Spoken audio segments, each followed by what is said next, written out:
Welcome to the Heavy Spoilers Show. I'm your host Paul, you're pathetic, and this video we're breaking down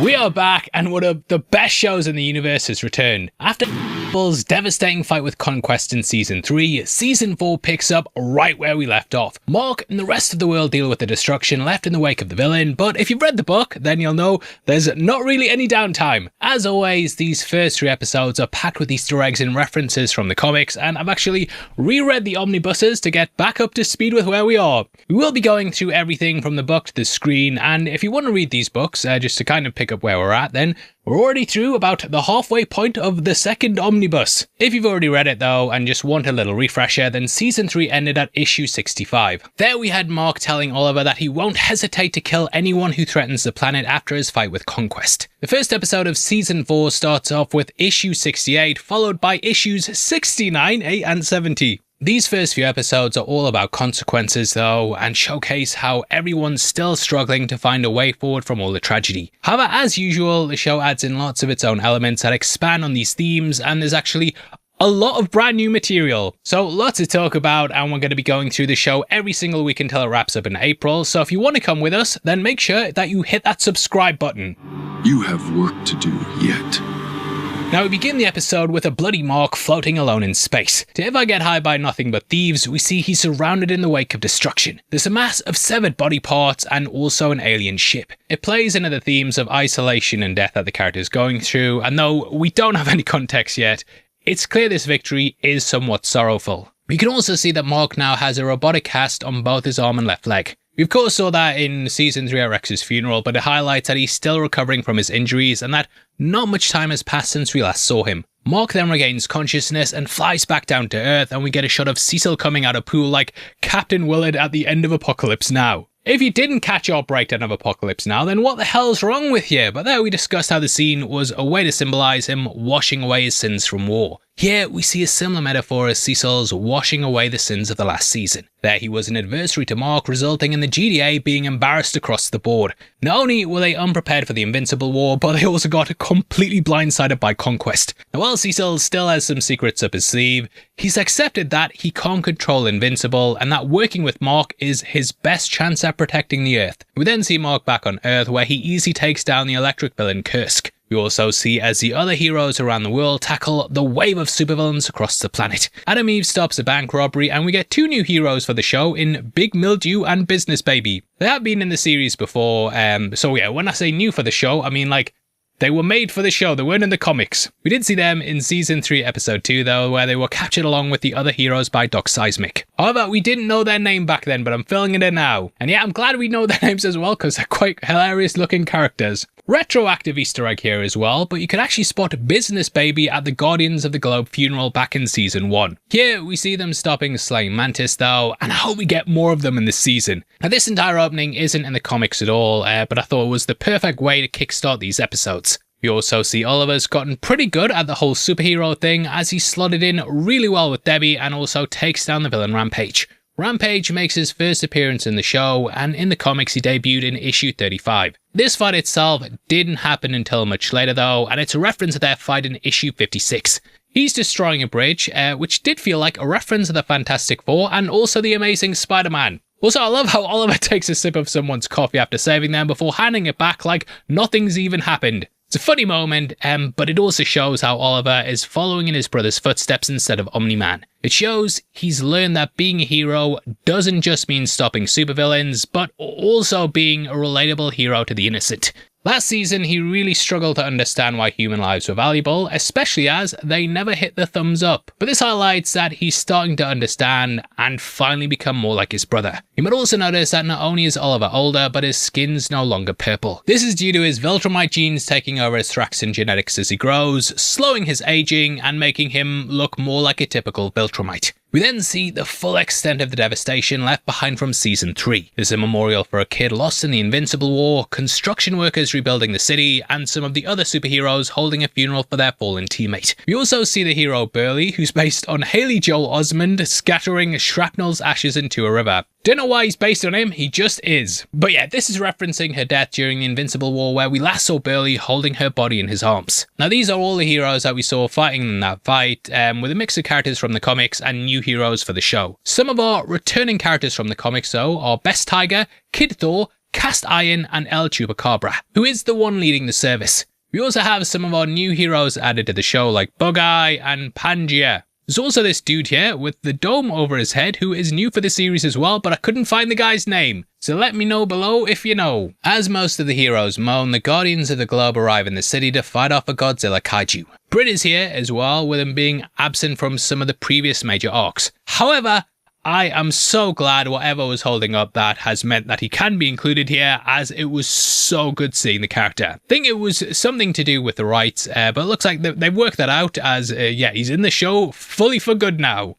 Len arrives to save the day. However, instead of celebrating the victory, all the civilians look at him with fear and disgust. The memory of the evil Marks killing everyone is still fresh in their memories, and this is why Levy brought across his variants from the multiverse. He's now carrying a face that they fear, and it just widens the distance between the public and the hero. Back at the GDA, Cecil's then overwhelmed by how much the world's gone to shit, and he leaves Donald in charge to give himself time to collect himself.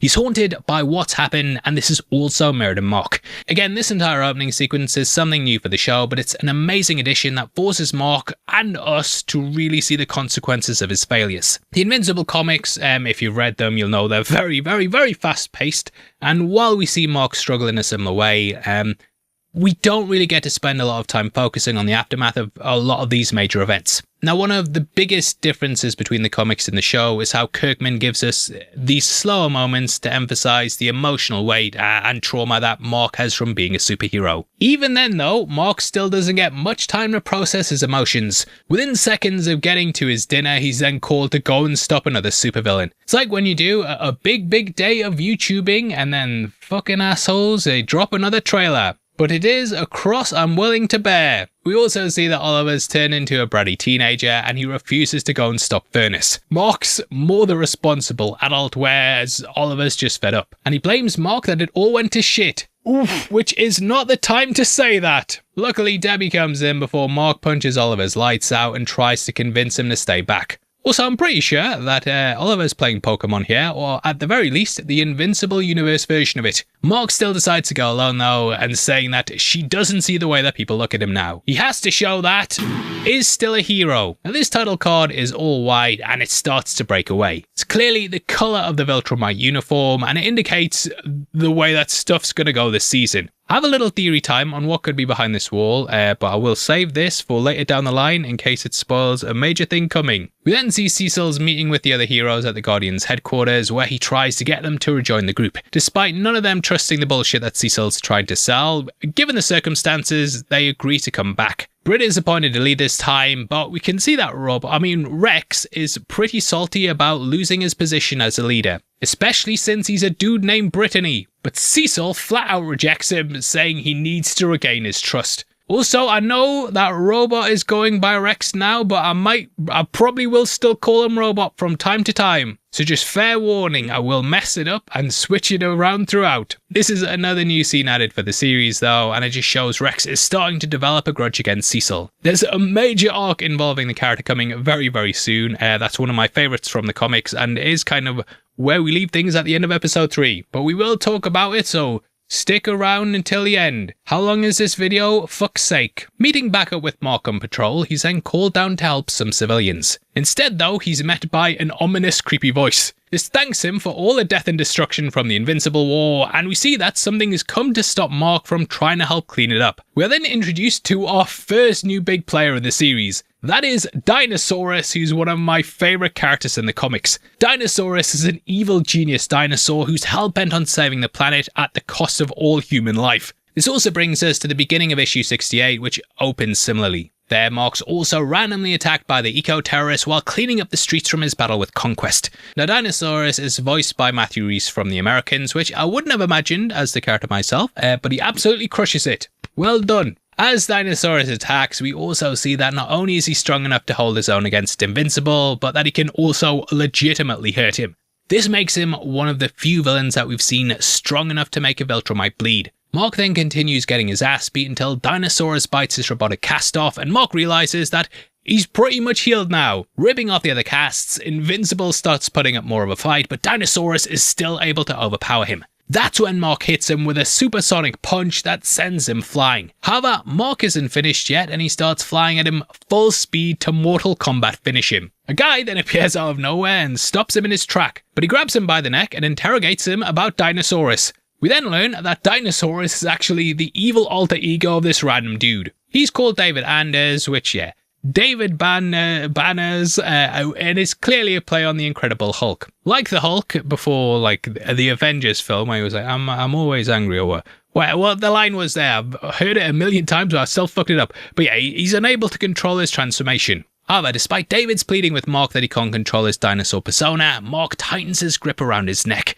I think he's just hit the point of thinking, it's not worth the risk. This, of course, calls back to his promise with Oliver that he will no longer hesitate to kill anyone who threatens innocent lives. Luckily, the Guardians show up and stop him, but yeah, shows Mark is going down a very dark path. Now, this basically goes down the exact same way in the comics, but their fight's much shorter, and Dinosaurus' speech about saving the world through human sacrifice is way more detailed. One thing to know about Dinosaurus as well is that the dude can literally not shut the fuck up. We'll probably hear a lot more about his plans around climate change, but standout character from the run, I have to say, and you guys are gonna fucking love him, cause I do. Anyway, with the Guardians handling the human version of Dinosaurus, we fly over to Eve's where Mark sits down for one of the most awkward dinners ever. We've of course seen how much of a dick Eve's dad is before, but here we learn that he also has some personal beef with Mark. He's lost his job, and this happened after the corporate headquarters of his company was destroyed by Mark and Omni-Man. This is also where Powerplex lost his sister, which turned him into a supervillain, so it just shows how there's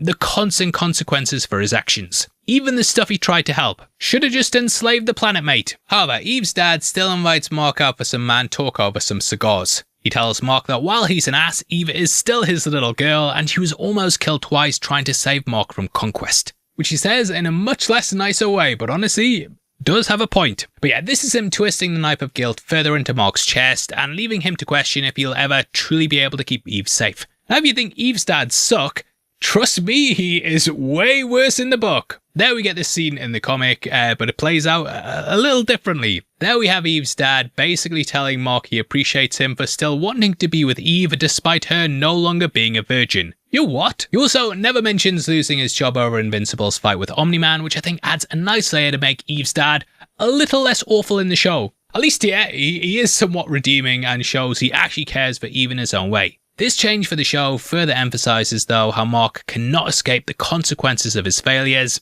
even in his personal life. We also get this added scene of Eve's mum clearly being unhappy with her marriage, but I think it's really just to show how Eve doesn't want her relationship with Mark to be like her parents. Mark also tells Eve about how he considered killing Dinosaurus, but we see that he is still very conflicted about how he's going to handle his villains moving forward. This is another change from the book where Mark flat out says he was going to kill Dinosaurus and that it was the first thing that popped into his head. Eve also doesn't necessarily disagree either, but rather just questions if Mark would be able to go through with it. I think this is another great change for the show that just lets Mark sit with his guilt rather than giving into it, and it makes his decision later in the episode much more impactful. You also see that Eve's powers are on the fritz, which was something that was hinted at in the last episode of Season 3, when she and Mark were smashing like the subscribe button. But yeah, there we saw that his mask melted into rainbow slush. Here we see the same thing happen after she puts her terrible cup of coffee in the sink, which also happens later during her fight with Universa. This foreshadows a big reveal later on, which we will get into, and we then cut to the sewers where two city workers get attacked by the sequids. The leader, Russ Livington, then declares that it's time to start the invasion. Yay! Like, Mark cannot catch a break. But yeah, this was another big thing teased in the finale of Season 3. As the sequids launched their attack, we're then introduced to another new villain, Universa. We learn that she's come to Earth to drain our energy supply in order to take it back to her home planet. And if you couldn't tell immediately, Universa is voiced by Danny Guerrera, which is absolutely perfect casting and also a carryover from The Walking Dead.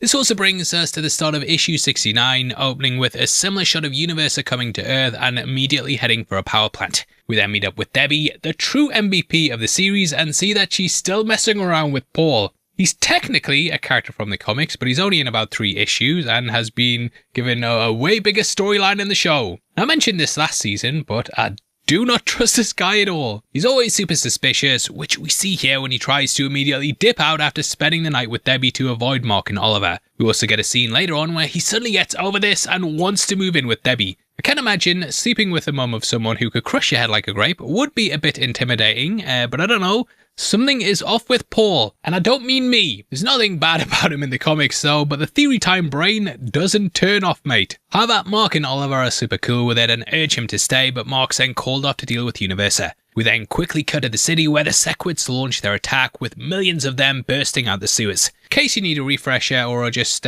tuning in for the first time, the sequids are an alien race from Mars that take complete control of a living host to create an unstoppable hive mind. Pretty much exactly like Starro in DC Comics. Another thing that isn't really explained much in the show or comics is that the sequids seem to be able to reproduce asexually, which is why there's like 1 billion of them on Earth now, despite only 1 surviving from Invincible's mission to Mars in Season 2. We also take a second to meet back up with Universa, who's holding the power plant workers hostage. She's also using her staff to drain the energy to the city. Now there's lots of moving parts here going on at once, but this is pretty much how it all plays out in the comics. There we flip between the 2 storylines every couple of pages until coming together at the end, which leads into issue 70. That's pretty much where we end this episode, and it's a great way to close out the premiere. Now while the city's under attack on multiple fronts, Oliver gets the time off he was begging for and goes to see Art with Debbie to upgrade his costume. In the book, Oliver just shows up with his new suit in issue 68, but here we get a great moment of Oliver explaining why he chose to stick with the Omni-Man logo. He says that after fighting in the Invincible War and going toe-to-toe with Conquest, the symbol is no longer Nolan's,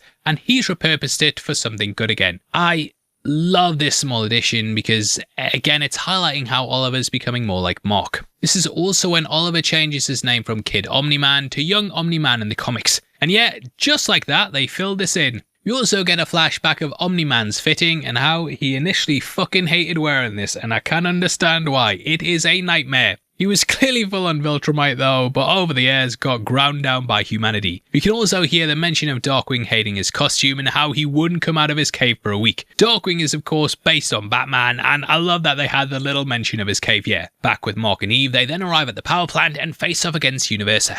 However, Mark underestimates her and gets knocked out by her energy staff. Eve then tries to come to his rescue, but she's still unable to control her powers. Now in the comics, Universa explains that the Staff of Leadership emits a blast of 2 distinct energy signatures combined into one, which can level entire cities. So this is why it knocks out Mark easily, and it might be playing off crossing the beams in Ghostbusters. Meanwhile, the sequids take over the entire city and the Guardians of the Globe are sent to stop them. The GDA then contain the outbreak with an energy dome around the city. Like The Simpsons, mate. But usually when Starro attacks in DC, this is what they tend to do, and they just quarantine the area. Using the same sonic device Robot invented to stop the sequids in their last fight, the Guardians then dive into the sea of them to separate them from their hosts. They then teleport the civilians out the dome. As this is happening, we cut back to Eve pleading for her life as Universa apologizes for having to kill her. Mark then regains consciousness and takes her energy staff. However, Mark is again blasted to hell because he forgot that only the Chosen can touch the Staff of Leadership. Luckily though, Eve comes in and decks Universa, knocking her out cold. Cecil then shows up and recruits Mark for the fight against the sequids, but leaves Eve behind to figure out her powers. Now, this all happens pretty much exactly the same way it does in the comics. Fans of the comics might also notice that we get a perfect recreation of Ryan Ottley's panel of Eve punching Universa in issue 69. We also learn a bit more about Universa in the comic as she explains that she's stealing Earth's energy in order to prevent global extinction on her home planet. Universa says she has to do this, which mimics Omni-Man's own words about duty. After a quick scene of Paul and Debbie developing their love story, this then brings us to issue 70. There, Mark joins the Guardians' endless battle against the sequids. As Invincible searches for Russ in order to disable him as the main host, Robot notices life signatures in the sewers and leaves his armor to investigate. Rex turns out to be right and he's able to save the remaining hosts in the sewers after being ambushed by them. This happens a lot differently in the comics, with Rex being completely swarmed by the sequids before teleporting himself out. This is some great groundwork though, and it sets up a big reveal in episode 3. Also, fun little comic book Easter egg in this panel from the comics. As you can see, the dude and Walter from The Big Lebowski. Yeah, you can spot them there. Meanwhile, the rest of the heroes up top have saved all the civilians, but they're overwhelmed by Russ controlling all the sequids. With only Invincible left, he fights off the horde of sequids as the energy dome begins to collapse. Bulletproof then races to get one of the transmitters to separate the sequid from Rush, but in this race against the clock, Mark makes the hard choice and punches Russ's head off his body. This destroys the hive mind and disables the sequids, but it's clear many view Mark as crossing the line. Now, Invincible killing Russ happens more or less the same in the comics, except Mark doesn't apologize for Russ before beheading him. Instead, Mark willingly embraces his new dark side, admitting that he's been holding it back in order to get the Guardians away from Russ so he could kill him himself. He's not taking any chances, and I did wonder if this is why the Viltromite title card is now being used for the series. There's another theory beyond that though, involving the planet. But yeah, that brings us to the end of the episode. Or does it? In typical Invincible fashion, we get one last scene between the credits showing Conquest escaping Cecil's prison and flying off into space. Oh fuck. This pretty much is ripped right from the comics though, but it happens at the end of issue 68, whereas Mark killing Russ happens in issue 70. Conquest is completely naked though, and maybe he should pick up some clothes from our merch store below. There we have our Donald/Terminator mashup, and also lots of things inspired by the boys as well. We also have our Spider Noir shirt too, and our X-Men one as well. But yeah, beyond that, there's loads of massive big shirts on there that you guys are going to love, and lots of discounts as well, where the more you buy, the more money that you save. Get yourself over there, you piece of shit. Going into episode 2, we then jump back to issue 66 of the comics and start off with a flashback of the planet Viltrom. Here we see a meteor containing some kind of device crash landing on the planet. Upon impact, it releases a mysterious gas. We then see the Viltrumites, including a group of them, standing in a line like we saw with Nolan's backstory. There's also slave workers who are killed for their weaknesses, and a teacher training a group of soon-to-be warriors. He looks a bit like Mark, and this gives away the clue that this is actually a younger Nolan. He's also indoctrinating them into a viewpoint, and he talks about the Emperor as well as a betrayer in their ranks. It also talks about the Purge, and how the death was seen as the blessing that made them. We then get the title card drop, and I'm guessing that when this fully peels away, we'll see the planet Viltrom in the background with all the rings around it, but just with the theory time there, we might not. But yeah, if you know what's coming in the comics, it does make sense. Either way, Emperor Argyle was first mentioned by Nolan when he gave Mark his history lesson on the Viltrom Empire back in season 1. The story of Argyle's death will play a massive role later on in the series, but that might be like years from now, so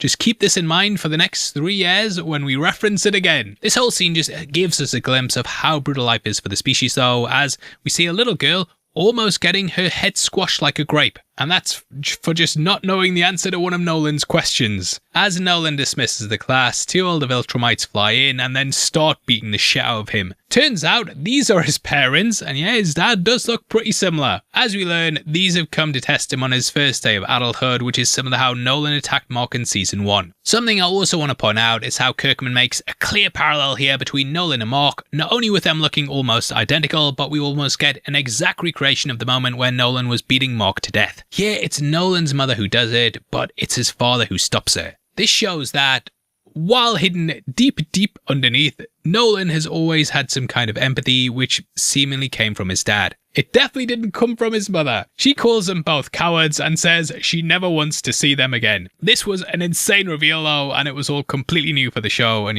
having read the comic so many times, I love getting this backstory. It also shows just how indoctrinated these people are, that a mother would rather lose her son and husband than turn her back on the rules. It's an amazing addition though, and it helps us to better understand why Nolan was such a major arsehole in season 1. I'll be honest, in the comics I was firmly on team fuck Nolan for a long time, despite him turning against the Empire. Even for someone like me who dresses as the lad, just always had that mentality. However, this scene really made me understand Nolan a bit better, and it makes his reform to good a lot more impactful. He's someone who was made this way by society, but changed when he saw there was a different way to view life. We then see Nolan take his position in the Viltromite Empire, but things quickly take a turn for the worse. Before going on his first mission, all his teammates stop bleeding from their face and begin dropping dead, along with pretty much everyone else on the planet. Also love the line where the teacher asks if this guy's parents had hit him too hard, and it's clear that every kid here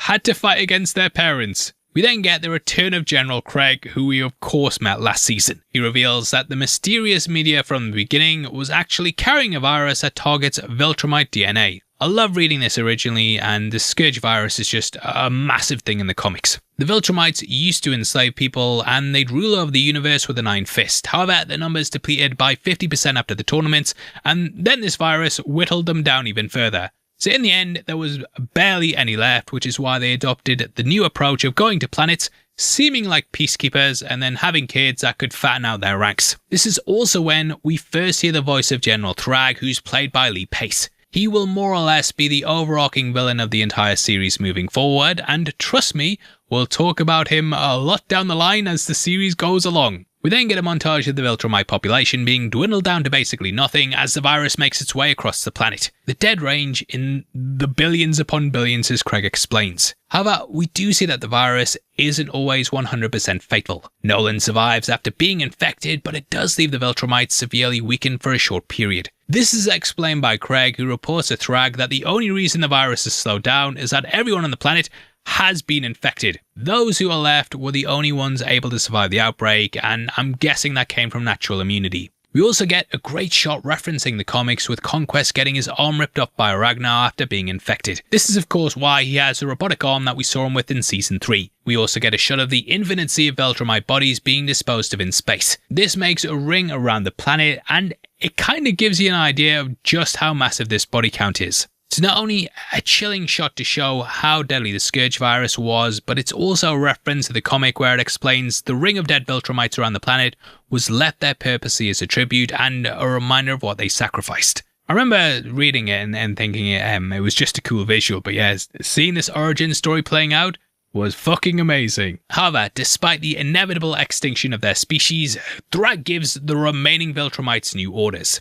This turns their mission of conquest into one of salvation, and he sends the remaining soldiers to different planets in order to breed new offspring in the hopes that a species would be compatible with theirs. Thus, in doing this, getting people that closely match them, they could then build up their numbers basically. Basically fucking their way around the universe, as Alan puts it. We then see that this whole story has been Nolan revealing their true history to Alan. Nolan also reveals this is why the Viltromite Empire wants Mark so badly, because he was the first success of this galaxy-wide bangathon. This has put Earth at the top of the list to be the Viltromite's new breeding planet. Yay! Also loved how Alan asked him what he would have done if Mark hadn't gotten powers, and Nolan's uncertainty shows where his heart really lies. Kinda like how his dad clearly cared about him, but it was on a Viltromite level. Where, yeah, like saying, don't kill our son is seen as like a massive gesture. In the comics, this all happens on the opening pages of issue 66, where Nolan similarly recounts his story to Alan, but with much less detail. We then see a few of the key moments, such as the Scourge virus wiping out the Viltrumites, but we don't follow Nolan through the entire thing or see anything with his parents. If you want to go back and brush up on the source material though,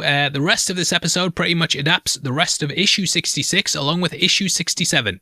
As Alan and Nolan make their way back to Thalaskara, the capital of the Coalition of Planets, Alan has a reunion with his love Talia. She tries to kill Nolan as soon as she sees him, until Alan explains that he's on their side now and that they're BFFs. She's not as skimpily dressed as she is in the comics, and she wears that Star Trek-inspired uniform they have now. We also get a callback about a mole in the Coalition, which was mentioned last season and will come back later on. The three then head into the city, and we get the two aliens that man the door, but for the show, they're outside instead of in. In private, the pair then talk about how Alan terrifies them now since having his transformation. We then see Alan and Nolan meeting with Thetis, where Nolan tells them there's only 50 Viltrumites left. And Thetis is like, good, fuck him. Thetis then reveals that he was the great betrayer who killed Emperor Argyll and was the first to rebel against the Empire. We then cut to a model on his desk that plays off the legend of Atlas, and it shows how Thetis has the weight of the world on his shoulders. Well, weight of the galaxy, but you know what I mean. Now we are two. Which felt like a nod to this.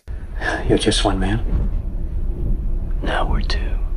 However, instead of being rebellion brothers, Nolan clearly hasn't fully let go of his Viltromite heritage and still sees Thetis as a coward. Makes Nolan a really complex character, as he clearly has some regrets the Viltromite's mission failed. And Thetis is the traitor responsible for that. He says that he will help them gather weapons that can kill Viltrumites due to his friendship with Alan, but he won't join them in war. Now this is a major change from the book, where Nolan pretty much agrees to join immediately and is psyched to learn that Thetis is a fellow betrayer. He thought he was the outcast and thought there was something wrong with him due to his feelings of empathy. We also see in the comics that Thetis is actually the one more upset about the Viltromite's demise. He says he's conflicted by the news because at the end of the day, he's still a Viltromite. In the show, we see that he's totally cool with it, but Thetis doesn't tell Nolan that he's a betrayer who killed Argyll in the comics. Now, I think this switch in the series is another great way that Kirkman's making a stronger parallel between Mark and Nolan. It allows us to sit with him in his grief and conflicted morals, as we saw with Mark in episode 1.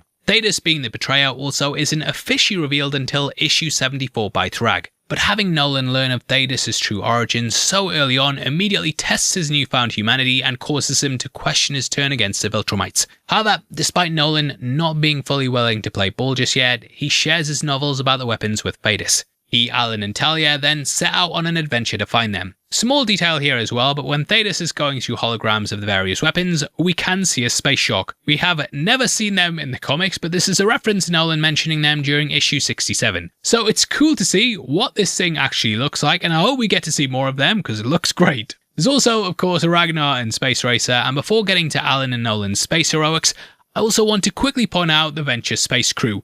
Again, this is clearly a reference to Star Trek, but the crew does show up in a few panels in the comics called The Bridge. They're just a bunch of doofuses, which we will see in a moment, but it was fun to see them getting a bit more backstory here. While on their way, we also get a scene of Alan and Talia having a very heated reunion while Nolan's on the couch. This comes directly from the comic and will come back multiple times throughout this episode, and series in general, with a couple of other characters doing the same thing. But yeah, this scene happens a lot, to the point that my wife even had to come in and see what the hell I was watching. I just said porn because I was too embarrassed to tell her I was watching an adult cartoon while dressed as Omni Man. No, I'm kidding, that's a joke, mate. We're all losers here, thankfully. We then see Alan and Nolan reach their first destination to find the Space Racer's Infinity Ray. This was first mentioned by Mark when he discovered Nolan's novels. However, Nolan reveals that he didn't actually kill Space Racer and instead buried him under 1,000 tons of rubble for 100 years. He assumed he would just die eventually and the gun would be trapped forever. Win-win situation, but yeah, it doesn't happen that way. Alan and Nolan then find the weapon sitting conveniently outside Space Racer's tomb, but when Nolan picks it up, it flies back into the rubble and Space Racer emerges for his revenge. Oh shit! We then see the real reason Nolan didn't kill Space Racer as he starts kicking their asses and we get an awesome fight between the three.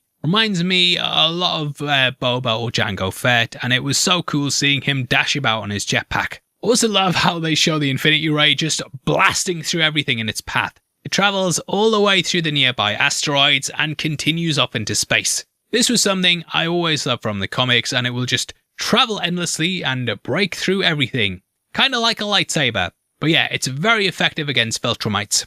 Space Racer then continues kicking the crap out of Nolan and Alan until he calls his speed bike and has them pinned down by the Infinity Ray. However, Alan's able to sweet talk him and he agrees to join them after Nolan apologizes for what he did. Now this is pretty much an exact shot-for-shot reference of issue 67. The only major difference is that the fight between Nolan, Alan and Space Racer is much longer in the show. Space Racer is also voiced by Winston Duke, who you may know as M'Baku in the MCU. That gives us 2 for 2 with Black Panther actors joining the Invincible universe this season, and another small additional detail I love here is how Alan comments on Space Racer having hands for feet, which I honestly never noticed in the comics, but is a good observation there. We also have the counsel packet, which Space Racer says pass to in the comics. But yeah, he's clearly a cross between Lobo and the Silver Surfer, and is such a cool character for the series. We then see Alan and Nolan going around collecting the other weapons, which gives us a little insight into the full extent of the Viltrumites' cruelty. These include things like trying to exterminate an entire race of bugs, with Nolan saying, I guess I missed a few. The way he looks here also makes me think he might have shown mercy, and this is how he knows where they were located. He also pushed a planet of giant creatures closer to the sun to kill them all. Even a tiny change like this is something that can wipe out entire species, and yes, Project Hail Mary is something I have got to say at this point of release, and I can't wait to talk about it. Beyond this, they also started a centuries-long war on a planet called Jeldaria. This is a little reference to Tech Jacket, who they say is on Earth. Nolan also mentions the Kesh. They're the alien race that the Viltrumites hired to invade Jeldaria, who are featured in the Tech Jacket comics. Tech Jacket was actually teased back in Season 3 when Oliver had a toy of both him and Alan. However, we also saw him pop up in the Invincible War, and he will most likely play a big role moving forward. Also, I want to point out how the thing on his helmet's so prominent, because it's not really like that in the comics, but it is a very funny addition. We also get a shout out to Battle Beast when Nolan and Alan travel to his home planet Doran. They of course teamed up in the prison, however we learn that Battle Beast left Doran a long time ago in his unending search for death. Nice. However, we know that he's actually been chilling with the coalition of planets, which we saw in the Season 3 finale. We'll probably make a separate video all about Battle Beast, but in the comics it explains that Battle Beast left his home because of his lust for violence, which was so strong he feared it would destroy his entire home planet. This all happens in the comics, but there it's just in quick single panel shots, and we don't get to see or hear as much of the terrible things that the Viltrumites did. Which is another example of how the show is letting Nolan sit with his grief and the consequences of his actions. We then see Nolan and Alan take on their toughest challenge, which is trying to gather the Ragnar. This is one of the only creatures the Viltrumites actually fear, and they're the same dinosaur-type monster that we saw rip Conquest's arm off earlier. Now, we first saw the Ragnar when Mark discovered Nolan's novels in Season 2. However, we didn't see how Nolan survived. We learn here that in order to stop the Ragnar, the Viltrumites deployed a solar disk that froze the planet and the monsters solid.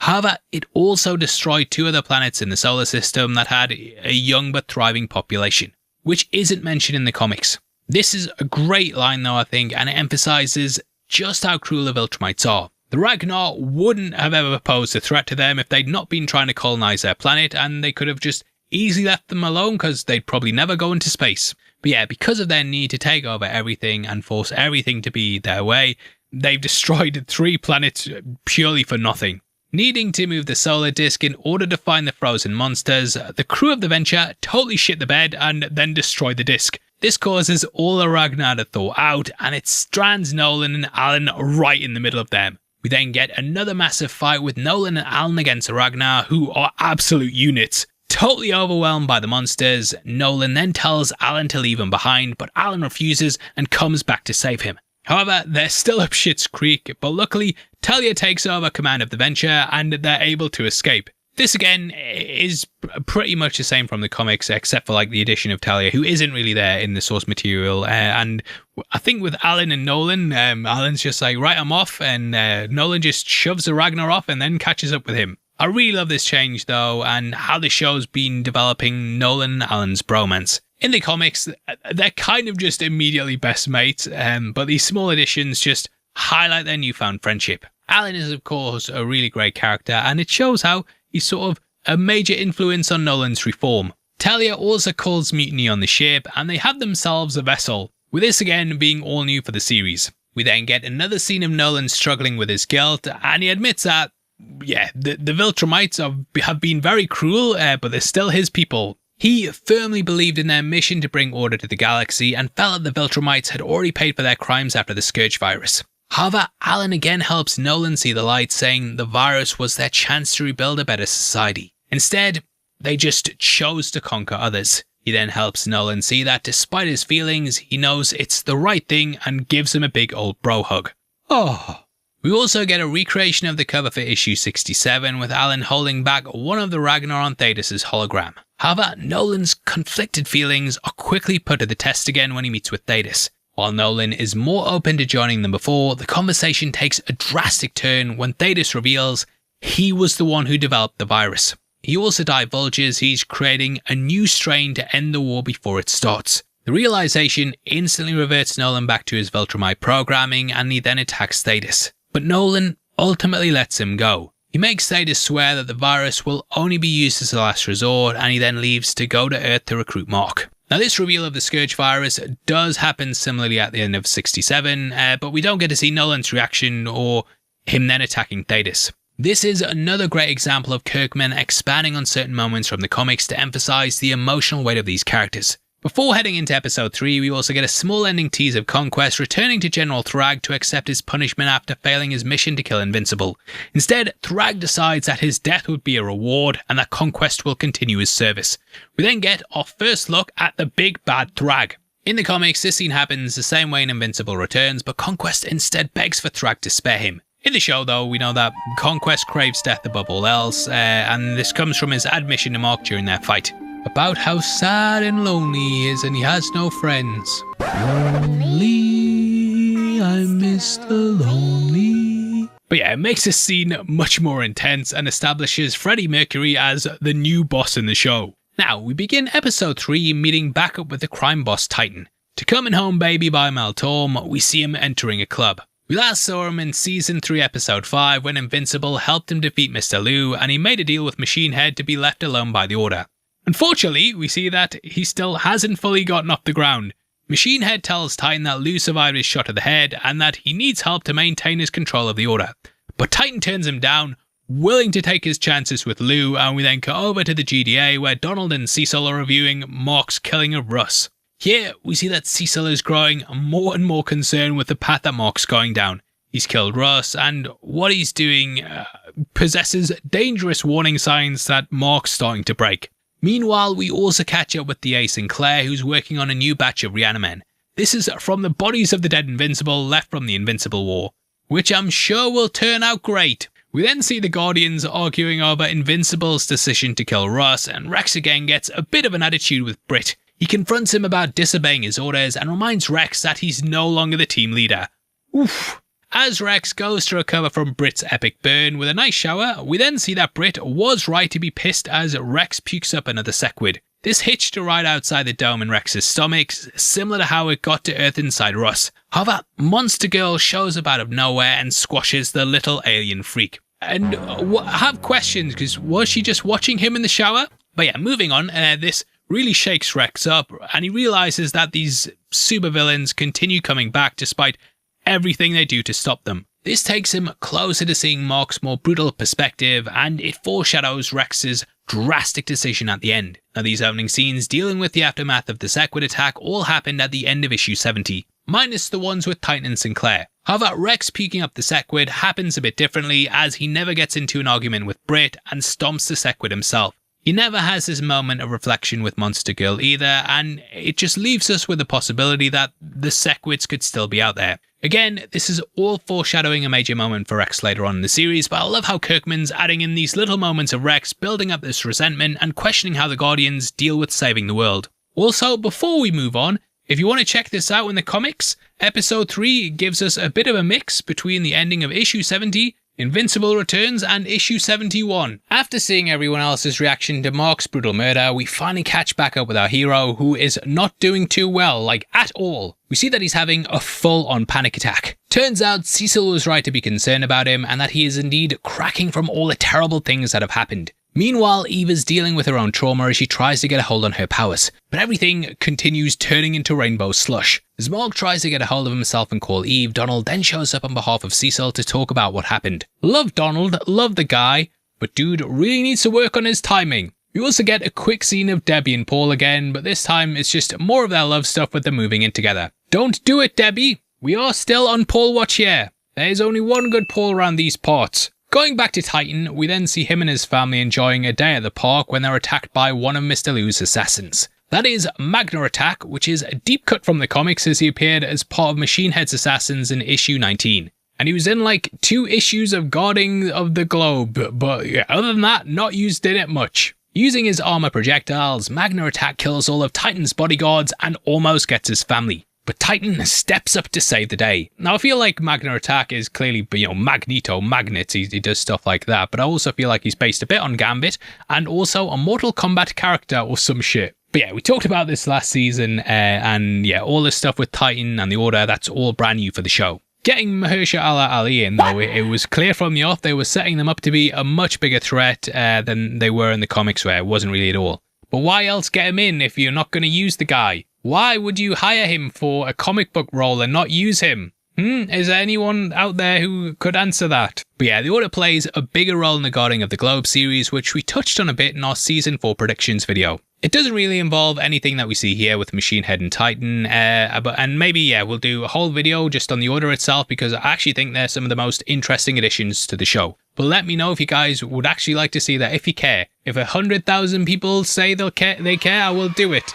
Later on, we also learn that Titan's partner here is called Vanessa, and I couldn't help but think that it might be a nod to Kingpin, since Titan is clearly riffing off the character. We then get another quick Debbie scene as she and Oliver talk about how Mark's a total sad sack, which again is just a small addition for the show to emphasize how much Mark is going through at the moment. Back at the GDA, Cecil then tells Mark that he made the right decision in killing Russ, but that he's concerned because that's not who Mark is. If Mark loses that good side to him, then he's going to lose the person that he is. Cecil tells Mark that he lost his humanity a long time ago and asks Mark to let him make the hard decisions.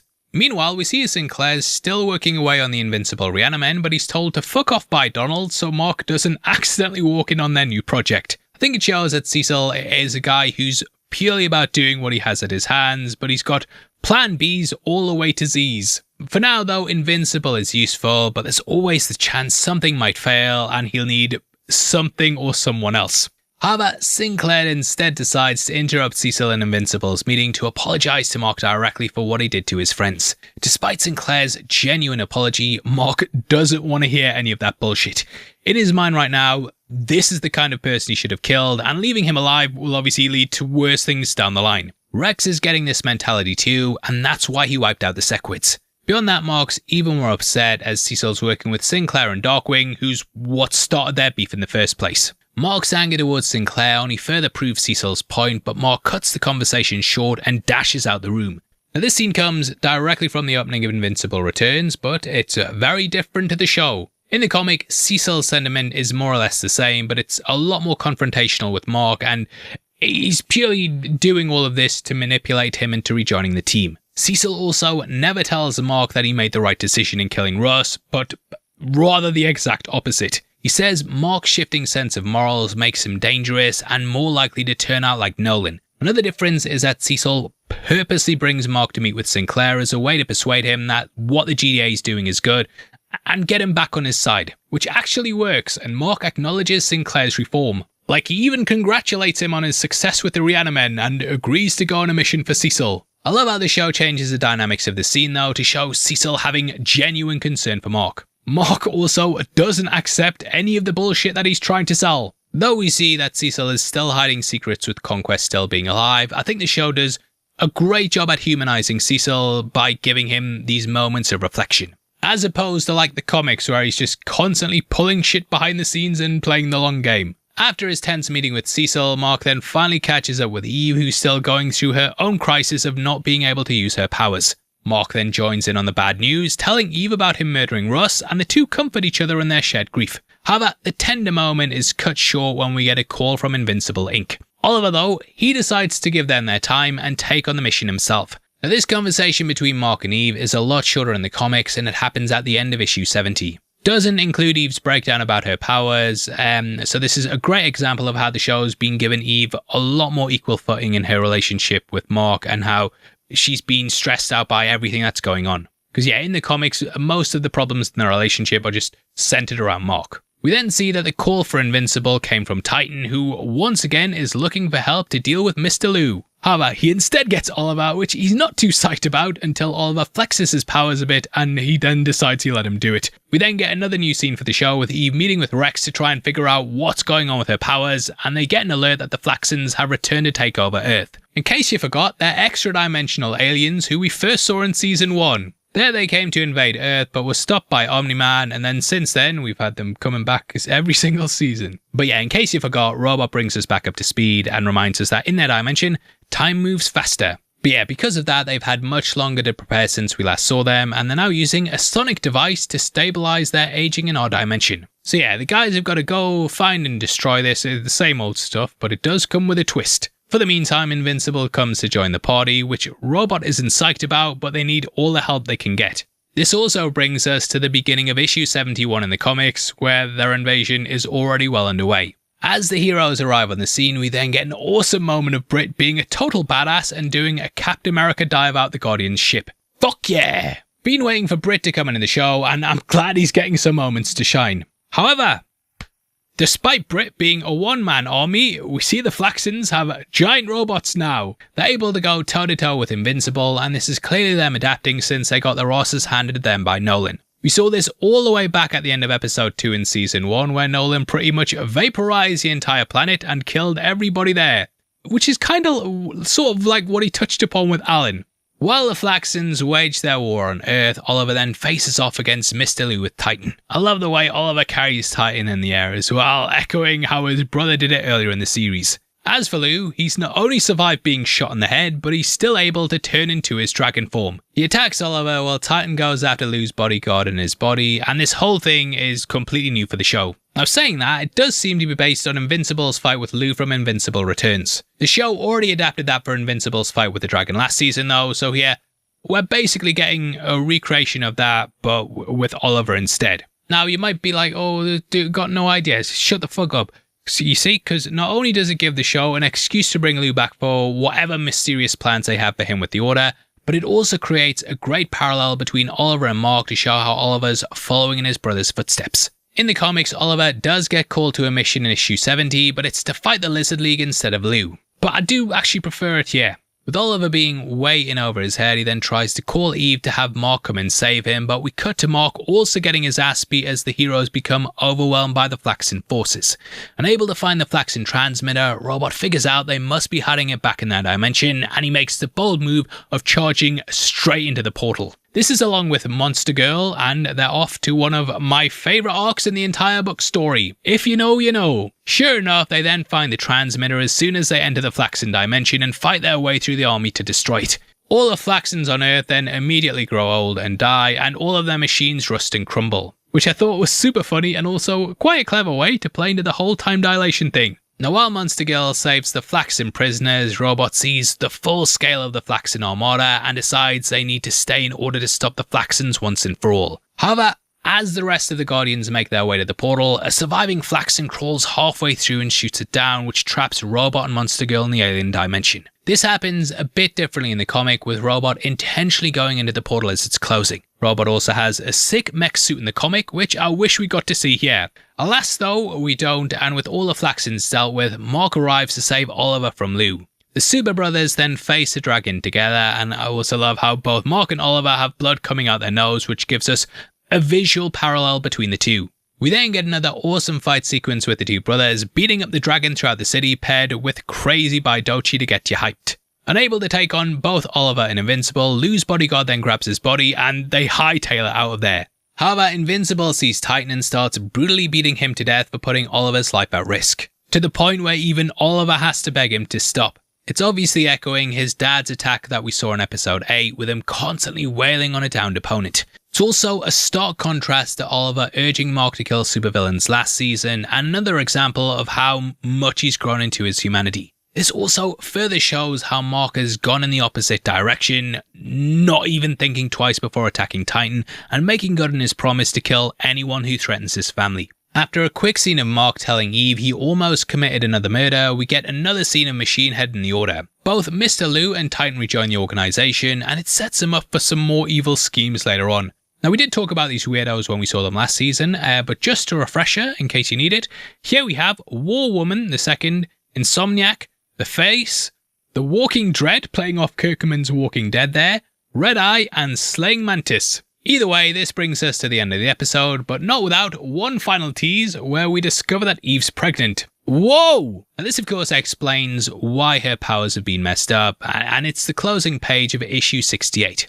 We did touch upon it last season, but yeah, Mark is gonna be a dad. For me though, these first 3 episodes were a perfect way to kick off the season, and in the comics, this is pretty much when things really kick into a high gear, and from this point, yeah, we don't really get a moment to breathe. I love how here we get to sit with the character's grief for a bit though, and it reminds us of all the terrible things that have happened in between the cool, punchy, fighty action sequences. To me, these are the moments that really make the show shine outside the book and help enhance the themes Kirkman was addressing in the original work. There though, he just didn't have the time to explore it in 22 pages of comics released once a month. But yeah, trust me, with all the insanity about to go down this season, we need these smaller moments to appreciate the character building, because things do not get much better for Mark for a long time. These first 3 episodes set up a lot of what we're about to see moving forward though, but I think they did a phenomenal job of balancing all the different plot points and giving us a great jump between action, comedy, and dealing with all the loose threads from last season. Moving forward, I'm guessing that we're going to fully hit the gas and see the next terrible thing that's going to happen to Mark. Welcome to the Heavy Spoilers Show. I'm your host Paul, and in this video we're breaking down Episode 4 is now here, and the entry's packed with some massive reveals, lots of Easter eggs from the comics, along with lots of Easter eggs that aren't. Yes, Damien Darkblood is back, and this episode takes a drastically devilish deviation from what happens in the books. However, I do think it sets up a lot for the future, and there are ways that this can come back around. Obviously, we will be going through it all, so make sure you subscribe for our breakdowns on the series every week. We also have our Invincible inspired shirts at the merch store below, where you can show off your love for the series and look almost as good as I do. Anyway, with Robot and Monster Girl trapped in the Flaxan dimension and Invincible unable to stop killing people, episode 4 gives Mark exactly the break he needs. In hell! Now we begin this episode with Mark meeting with Art the Tailor. He's still completely traumatized by all that's happened, and he's just looking for someone to talk to. Mark then loads his grief onto Art, telling him about all the people he's killed recently and that he's finally crossed the line and become his father. Art knew his dad almost better than anyone, and it's clear that he's looking for some solace. Art gives Mark the much needed advice he's been searching for, saying the fact that he feels bad about it shows that he's not like Nolan. This also affirms to Mark that while killing people is never a good thing, he did what he had to do. Mark won't let himself off so easy though, and he tries to give Art back his costume. Art then reminds Mark about the kid he was when he first came to his shop, and it's at this point that he gives him back his old suit. It's of course symbolic of rebirth, and metaphorically it shows Mark is possible of working back towards who he was.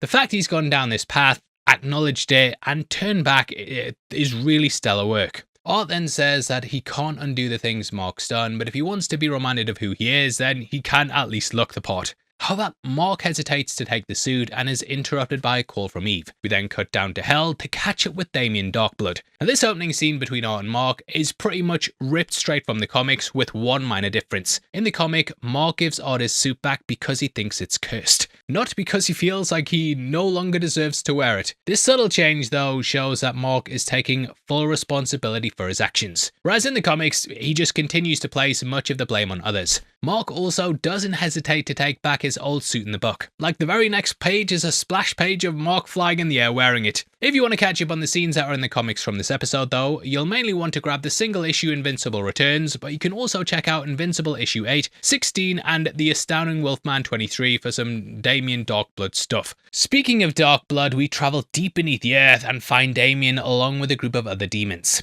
We see them taking on the villain Volcanica, who's pretty much a demon fire queen who controls the Magamites. You might remember the Magamites as the lava monsters Doc Seismic controls every time that he tries to attack the Guardians, but yeah, we see who their real boss is. Volcanica's another deep-cut villain from the comics, and she appeared in issues 106 and 107. There she transforms Doc Seismic into a similar fire monster, and together they attack the Earth. However, we never get anything like this with her and Damien Darkblood, so this whole thing's new for the show. This is of course continuing the story though that was teased with Darkblood in the end credits of season 3. There, Darkblood met with another little demon guy who we will meet again in a minute. They talked about how a darkness had been awakened on Earth and said it was time for the Dark One to rise, which we do see throughout this episode. Anyway, quick bit of comic history before moving on.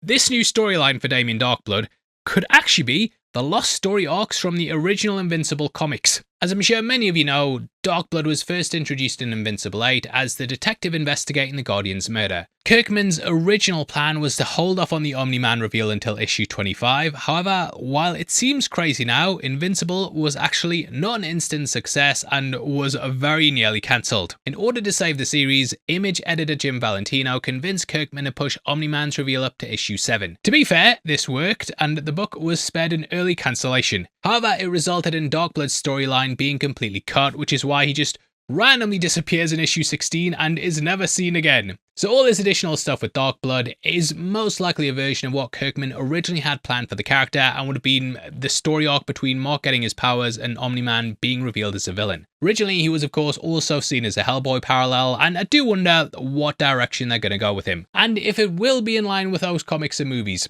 But anyway, back to the show. They're there to stop Volcanica from being released from the Underrealm, which we later learn is the demon's name for hell. The demons then wage their assault on her and the Magamites, and we see as they slash their way through the gang, and basically have Volcanica going on a supervillain rant about how she's so powerful and they're so stupid. Yada yada yada. Even I'm waffling about it. However, we can see that she also backs it up as the demons stab the shit out of her, but she just regenerates immediately. Volcanica then starts ripping through the demons, but Damien and his sister are able to survive, and they start hacking away at her. Damien's sister even slams her axe right through her stupid head. However, this still isn't enough to stop her, and she brutally murders everyone, including Damien's sister. She punches her through the head, making it explode from the inside, which was pretty mental. This leaves only Damien left, and she tells him to report back to Satan that she's the big boss now. Now, it turns out that the freaky demon Damien met last time is in fact the Dark Lord Satan, and there's very much a civil war in hell.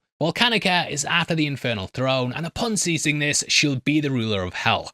Defeated, Damien then carries the remains of his friends out of the cave, including a touching but very messed up scene of him holding half of his sister's head. We can also see that her eyes are moving as well, showing she is still alive, so wasn't technically murdered, but it just makes this entire thing even more brutal. Meeting back up with Satan, they then decide on a new plan to defeat the villainess. We learn that Satan's powers have also been weakened, which is potentially why Volcanica is becoming more powerful. Though he's in this fragile, weak form, we see Satan in his more classic look when he powers up later. Damien also suggests that instead of trying another assault, they should just attempt a summoning spell. Satan says it's never worked before, but Damien is much more confident. He mentions that he still has the blood from the Guardian's crime scene, and we see as Satan starts regenerating the other demons. Damien then performs the summoning spell, and Mark comes tumbling out the portal. And what is going on? Well, yeah, Damien is just as confused as we are, as the bloody use was from Omni-Man. Mark shares the same DNA though, but oh man, we got Timu Omni-Man. I love how the spell still failed though, and hashtag Satan was right. I think the way it works though is that it just gets the nearest person with that DNA, and with Omni-Man being light years away, it probably just grabbed Mark. Because yeah, who can be asked going that far? This is Mark in another fish out of water tale though, which ironically also happened in the last fish out of water tale in Atlantis. As Mark gets his bearings, we then see what he was up to before being summoned by Darkblood. It's here that we get the return of Kahor, who is the mummy spirit who's confined to his tomb. He keeps popping up every season, and in 2 he was trapped with 2 explorers named Jane and Riley. There he refused to take them as vessels because he said he needed a male. Bloody misogynist! We then saw them escape after Kahor's return in Season 3 during the Invincible War, but here we see that Riley had gone back to stop him. That was alongside with Invincible, and after multiple failed attempts, Kahor decides to just say screw it and reveals that he can take a woman as a vessel, but just didn't want to before. Bloody misogynist! So he possesses Riley and then escapes from his tomb. Quick note here as well, in case you forgot from her 10-second scene in Season 2, she has a bit of superpowers, which is why Kahor comments that possessing a girl feels better than he thought it would.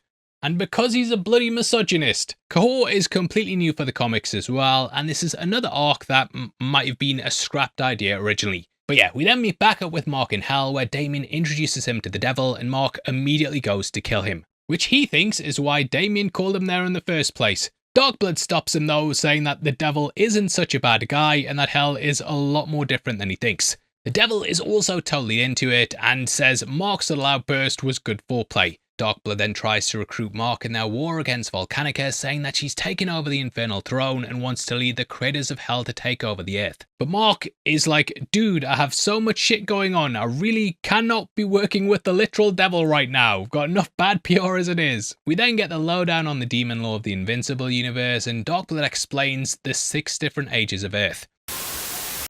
We've been having problems with the power in the house, and we've booked an electrician, and I thought they were coming in like 2 hours time. They've just shown up there and I've just had to show them about the house, so I'm not I was wearing this the whole time as well because it's a nightmare to get off, so I feel like I deserve a thumbs up or something. Anyway, we learned that humans only came into existence in the 6th age and that they're unaware of the previous 5. This is where things like the monsters and the weird creatures on Earth come from, and it fills in a lot of lore about the stuff that we've seen in the comics that we just simply had no idea about, which Mark has fought a lot of. Satan and the demons then came into play during the 5th age, but they were locked in an eternal war against the rulers of the previous 4th age. Ruled by creatures known as the Vile, they cannot be killed and are driven by eternal hunger. In order to save the earth, Satan and the demons pushed the Vile into hell, where they trapped and tortured them to keep them weak. This is what gave humanity a chance to evolve. Huh, no shit. Mark even thanks Satan for his sacrifice, but he's like, no sweat, it was worth it for all the torture. Nice one, Satan. However, Mark still isn't convinced and says that he's not really the right guy for this and will only make things worse. But Damien is like, bro, things could not possibly get any worse. The electrician's at the door, you're in an invincible costume, go and answer it and see what happens. But yeah, Mark reluctantly agrees to help. This is on the condition that he won't hurt anyone, which Darkblood's totally cool with. Mark and Darkblood then leave the devil to revive the other demons while they go deeper into hell to find Satan's molten crown, which will restore his powers. However, as we learn, Volcanica threw the crown into a bottomless pit, guarded by a monster that none of the demons are strong enough to beat. Which is why they needed Invincible to go and get it. Because of fucking course. Like some Resident Evil side quest to go and get the helicopter keys or some shit. We also get a small moment here of how Damien meant to call Omni-Man, which just makes Mark feel worse because even magic couldn't tell them apart. It perfectly plays into what Mark's going through though, and it touches upon his worries of him becoming his father. As Mark and Darkblood head into the pit, they kind of just hang out while floating to the bottom for like an overly long amount of time, because this must go quite deep. This gives them time to chat and talk about heaven, and Darkblood says it doesn't really exist. He says the world isn't a perfect balance like the humans like to think it is. However, he reassures Mark that this is actually a good thing because it means humans can change, and that if they decide to be good, they can make their own heaven on earth. And you know what that's worth? I think it subtly tells Mark that no one's keeping track of his good and bad deeds, but he can heal the world, make it a better place by having a talk with the man in the mirror.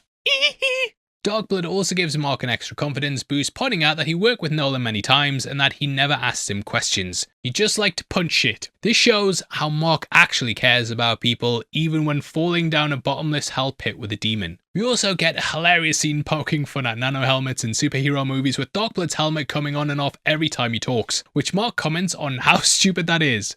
Fuck you, MCU. Fuck you, Feige. MCU is dead, bozo. Robert Kirkman hates Marvel confirmed. No, but in all seriousness, a lot of Invincible is clearly meant to be a cheeky take on the typical superhero comics, and Kirkman often takes jabs at both Marvel and DC in the books. So it's hilarious how he's brought that over into the show to include more current references. Finally reaching the bottom of the bottomless pit, Damien and Mark find the crown but are stopped by the three-headed demon dog Cerberus. Cerberus is obviously heavily connected to satanic lore, with it being a creature that's appeared throughout myths and legends. However, we don't get to see much of him because Mark decides to toss Damien back into the air, and we're taken away from the fight as Invincible faces the monster alone. As Damien floats back up, we can hear Invincible fighting Cerberus below, and he starts to fall back down to his death before Mark catches him at the last second. He's made quick work of Cerberus though, and has retrieved Satan's crown. Well shit, that was pretty easy. I think they fell for like longer than the actual fight. Bringing the crown back to Satan, he puts it on and it floats above his head like Hellboy's does. He then starts to transform while going into a speech about how the demons need to go back to being evil. This turns him into a hulking Tim Curry Chad devil who flexes his muscles and devastatingly mocks Invincible. We then get another theology discussion between Darkblood and Mark about how the stories he's heard of hell were meant to keep people on Earth good.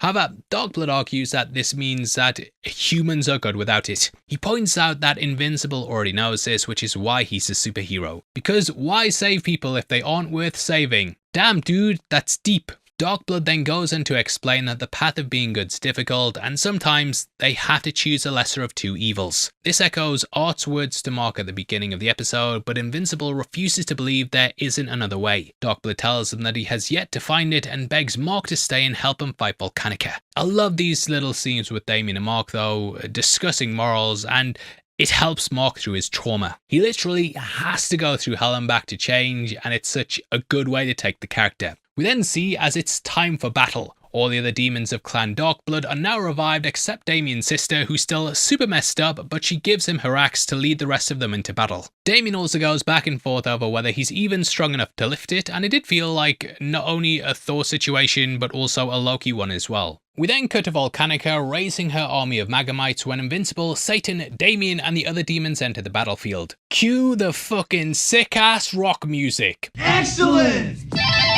We then get a massive battle with the demons, hacking away at the Magamites, and Invincible just crushing them as he flies right through them. However, Volcanica starts kicking their ass again, quickly taking out Damien and Satan. All those damn muscles, and for what? This fight is so cool though, and feels like this whole episode was just used as an excuse to have this brutal brawl. Mark is obviously, trying to get away from murdering people, but they gave him a bunch of monsters to fuck up, so he didn't have to pull his punches. And hey, I'm not complaining. As Volcanica goes into another supervillain speech revealing her true plan to lure them into battle, Invincible just ends her right then and there, punching her head off. Which is of course exactly like he did with Russ, and is now officially Invincible's finishing move.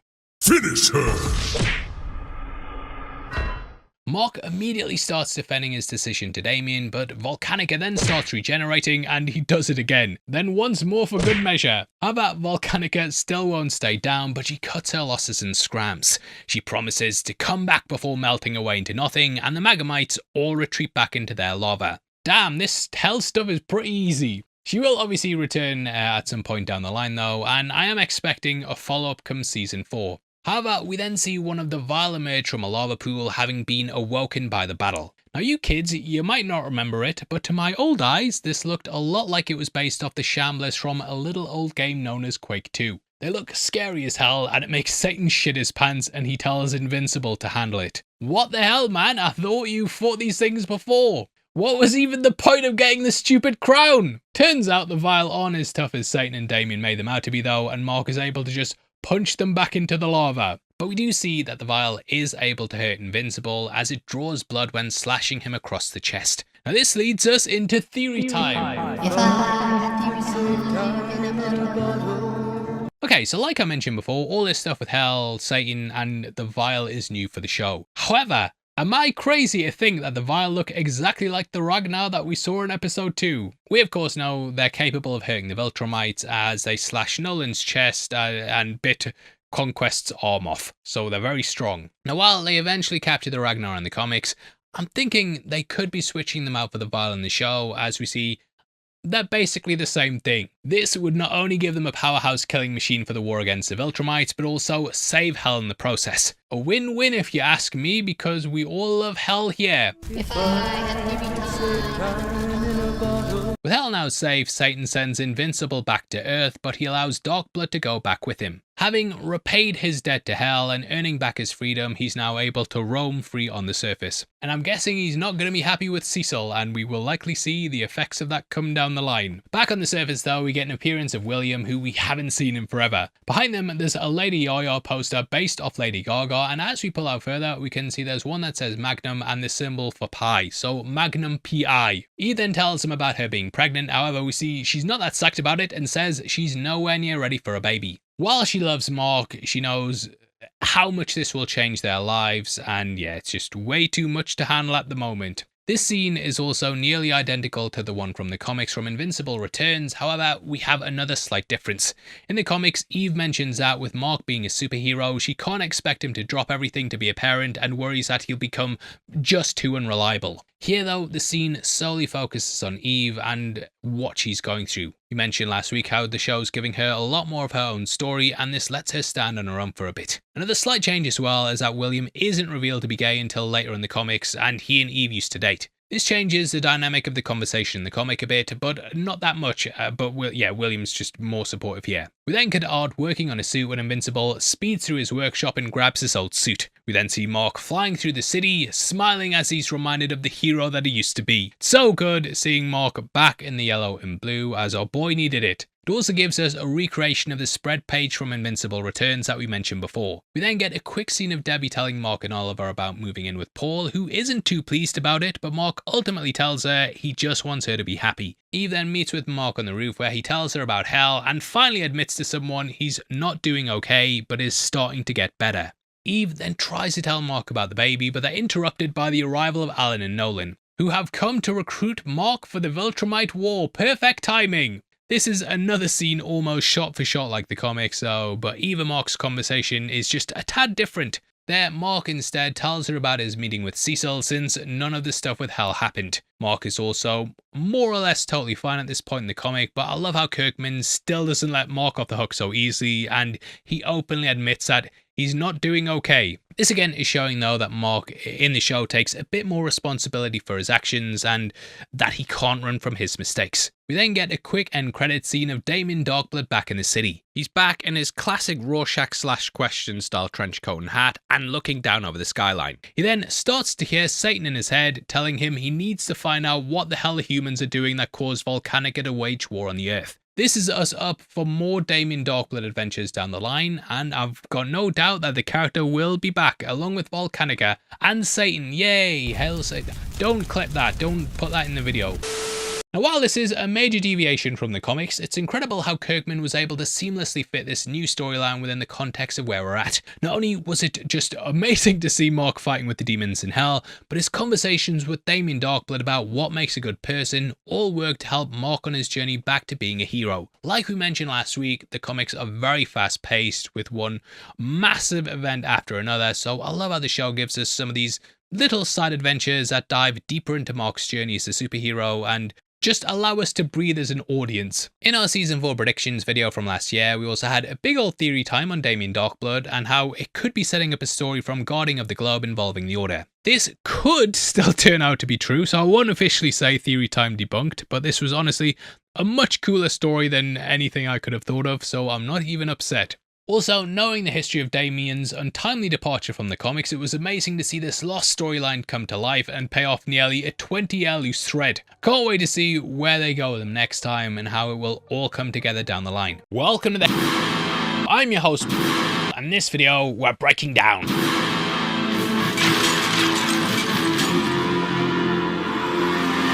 After Mark's trip to hell and back, we finally get the long-awaited reunion between him and his father. Nolan has come back to Earth to recruit him for the Viltromite War, but in doing so, he's forced to confront his past mistakes. This gives us a deeper look into a lot of the supporting cast of Invincible before taking an explosive turn into one of the biggest fights that we've seen in the show so far. Yes, even more insane than Invincible's fight with Conquest last season. As always though, this episode's packed with Easter eggs and references from the comics, but it also includes a lot of new things for the series. Throughout this video, we'll be recapping the story and also breaking down the differences from the comics. I'll also be looking terrible. Someone on the videos last week was like, you need to fucking exercise. And I was like, what mate? I'm not, this isn't skin mate. The costume is not zipped up at the back. I bought an extra small on Amazon. That was all that was available. We had to make it work at the last minute. I'm very sorry. But yeah, the cape's covering it now, but there's nothing zipped up there. Either way, before we start, if you want to catch up on the source material for this episode and see how it was adapted for the entry, then check out the last few pages of Invincible Returns,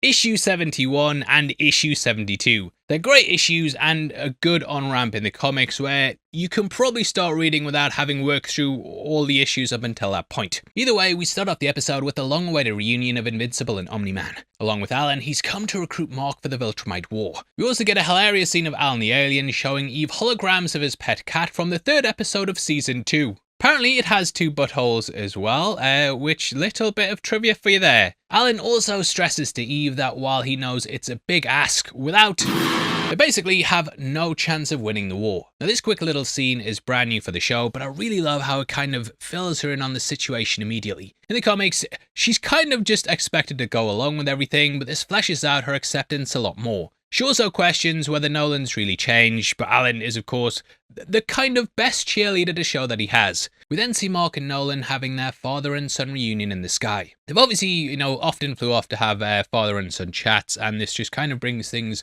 full circle from those other ones. It's here that Nolan tells Mark about the Viltrumites' plan of rebuilding their numbers by banging their way through the galaxy. However, Mark isn't so quick to forgive, and he reminds Nolan of all the people who've died because of him. Mark is still living with that guilt, and he just can't wipe that all away. Nolan promises that he will spend the rest of his life making up for those mistakes, and while Invincible doesn't necessarily believe him just yet, he realizes he doesn't really have a choice either way. If the Coalition loses the war, Earth is absolutely screwed and Mark is just stuck between a rock and a hard place. Now this is another new scene for the show, but I think it's a much needed addition. In the comics, we see Omni-Man and Alan come back to Earth in Invincible Returns, but we never actually see them recruiting Mark. Nolan basically just shows up and we cut to him explaining the war to Eve at dinner, having already agreed to join. Being able to see this conversation play out though not only gives us more insight into Mark's thought process, but it also forces Omni-Man to confront all the terrible things he's done.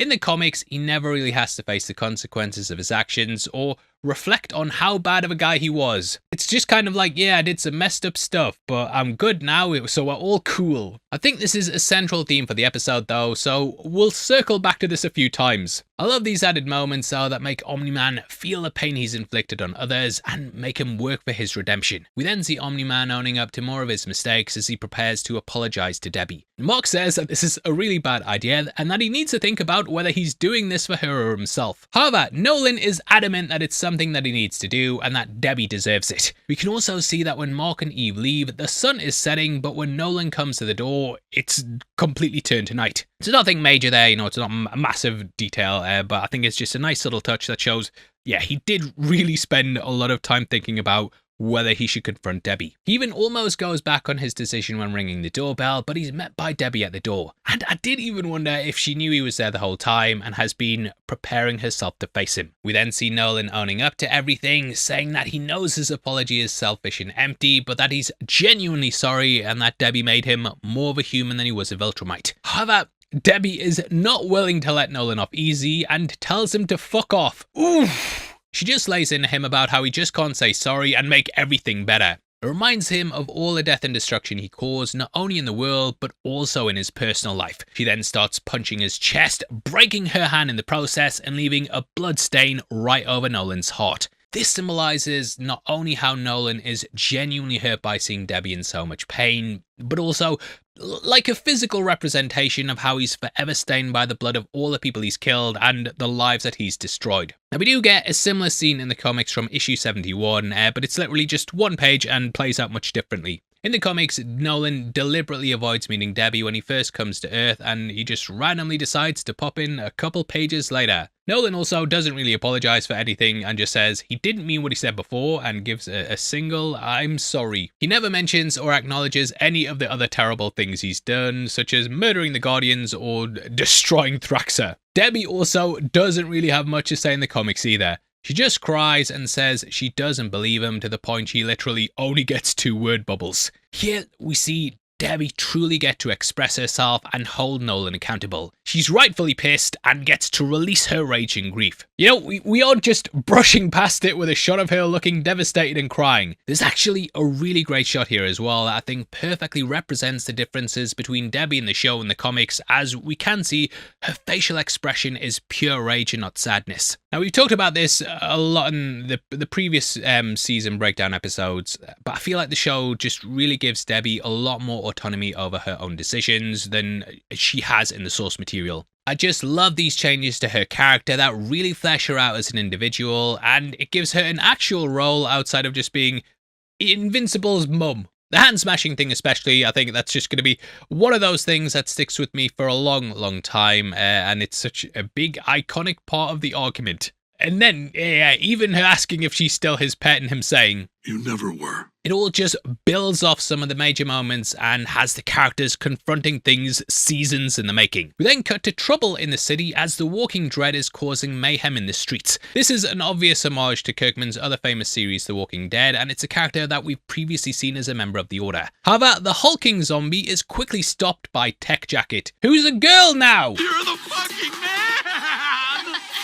No. Now this is obviously a massive change, and in the comics, Tech Jacket's a boy named Zach Thompson who finds a suit of armor from the Goldarians and basically ends up becoming a superhero. He's basically like a cross between Blue Beetle, Iron Man and Green Lantern. The character also has an AI voiceover in their armor, which is a clear nod to Jarvis. Now, we have seen Tech Jacket before during the Invincible War, and during that, some fans theorized that they could be making them a girl for the show. So theory confirmed, you guys, well done. He's named Zoe instead of Zach, and I do wonder how this is going to go down with fans. Now, I can already hear the comments and criticisms about this. I have been on the internet before, but I actually think this change might allow them to develop the character a bit more. In saying that as well, I just want to clarify, I don't claim to be any expert on Tech Jacket, but him being a female, at least for the purpose of Invincible, does not change the character's role from the comics. In those, he literally just pops in as backup for Invincible and the Coalition, and he gets shown fighting in a couple of panels, but nothing really past that beyond developing a friendship with Alan. There's even a hilarious panel in issue 78 where Tech Jacket catches up to Invincible and he's just like, yeah, the war's over, now fuck off, and he leaves. In the Tech Jacket comics, he does have a relationship with a Goldarian princess named Lynn, but they're physically incompatible due to her alien physiology. And she ends up with a girl and fellow Goldarian, and I keep mispronouncing that word, I apologise. But yeah, having Tech Jacket being a girl doesn't really change that either, and could actually lead to them ending up together if they decided to show that storyline or give Tech her own show. If you know the comics as well, then you'll know that Shrinking Ray's a guy there too, but the series has managed to flesh her out a lot more by making her a woman. And not killing her as well. And giving her a shrinking relationship. Thank you. I did wonder if this change is also because the Invincible war crew in the comics is very much a boys' club, so having Tech be a girl adds a bit more dynamics and diversity. I wouldn't be surprised as well if Eve ends up showing up too, which she doesn't in the comics. But we're all about girl power at this channel. As you mentioned with both Eve and Debbie though, many of the female characters in the Invincible comics are mostly there to serve the male storylines, which Kirkman has actually openly admitted he regrets. He said the way he wrote a lot of his female characters early in his career in both Invincible and The Walking Dead is something that he's been open about, and this has clearly offered him the chance to change that. In an interview with Comic Beat, he said that though he thinks Invincible is a very diverse comic, they wanted to change some things for the series and thought that the story was richer for it, with it being a more rounded experience. But yeah, it's going to possibly be a big talking point, and I am interested to see how this will change or enhance Tech Jacket's involvement in the series as it has for Eve and Debbie. We do get a hint at this later on as well, which we'll talk about more on in just a bit, but back to Girl Tech Jacket versus The Walking Dread. It's an awesome fight sequence though between the two, where Tech takes down Dread pretty easily, and it's also set to the same song that was playing when Mark and Oliver fought the dragon in episode 3. In our earlier videos, we also discussed how the thing on the suit helmet is a lot bigger than in the comics. Here we see why that's the case, as it sort of unleashes a powerful arc reactor type blast. This ultimately takes out the villain, and we then see as Tech Jacket returns to her ship with her dad. It's at this point that she's recruited by Alan for the war, which is almost a direct shot from issue 71. One last note on Tech as well, she's voiced by Zoe Dutch in the show, and her AI is actually LeVar Burton, who you might know as Geordie LaForge from Star Trek. Absolutely amazing choice. I love a good voice actor Easter egg. We then meet back up with Debbie, where her and Mark talk about him leaving to go and fight in an alien space war. While she's clearly upset and doesn't want him to go, Debbie gives Mark her blessing, saying that she understands that he has to. However, she makes him promise that he'll come back. The tender moment is then cut short though when Oliver pops in and he's brought up to speed about what's going on. He's obviously pissed that Nolan came back to Earth and didn't come to see him, but hey, at least he didn't try and beat you to death like he did with his other son. Oliver then gets even more pissed when Mark tries to tell him that he has to stay back to protect Earth. But to Oliver, he deserves to make his own choice. To Oliver, he couldn't save his first mum, and he's not going to let the same thing happen to Debbie. Now this honestly took me by surprise, but it just further shows how much Oliver has developed a love for humanity. Realizing that she can't stop him and that he's right, Debbie agrees to let him go, and the three share a family hug. To Clementine by Sarah Jaffe, we then get a montage of them having what could be the Last Supper. This is another new addition for the show, and in the comics, Mark tells Oliver he's staying behind, but Omni-Man changes his mind on the next page after meeting with Debbie. He tells him to pack his bags for space, which he's totally psyched about. Hopefully he packs some nice clothes too, and checks out our merch store right below the video. There we've got this Dinosaurus inspired tee, the Omni-Man one, and also stuff like our Donald one and our Battle Beast one as well. There's lots of massive discounts on them too, so get yourself some shirts if you want to feel... Anyway, it's great to see Oliver have more of a say over his own actions. I also love this added element of Oliver wanting to save Debbie because of the guilt that he feels for the death of his mother. While Oliver was just a baby at the time, we learned last season that due to the Thraxans' short lifespan, Oliver can remember every second of his life. So the death of his mother and home planet isn't just some story to him. It's one of his core memories. I really love this addition to the show, and it gives Oliver a lot more depth than in the comics. There he basically just wants to punch bad guys and be like Omni-Man, but here he has a tragic backstory that fuels his motivation. This is also another great example of how the show brings Debbie into the fold and involves her in this massive decision. In the comics, we don't even see the boys say goodbye to her, and they literally just run off to space. Honestly, don't even know if Debbie's aware that they're gone, because yeah, no one even tells her about the war or anything. We just kinda hit the ground running. It's just a beautiful scene of them all together, emphasizing everything that Mark and Oliver are fighting to protect.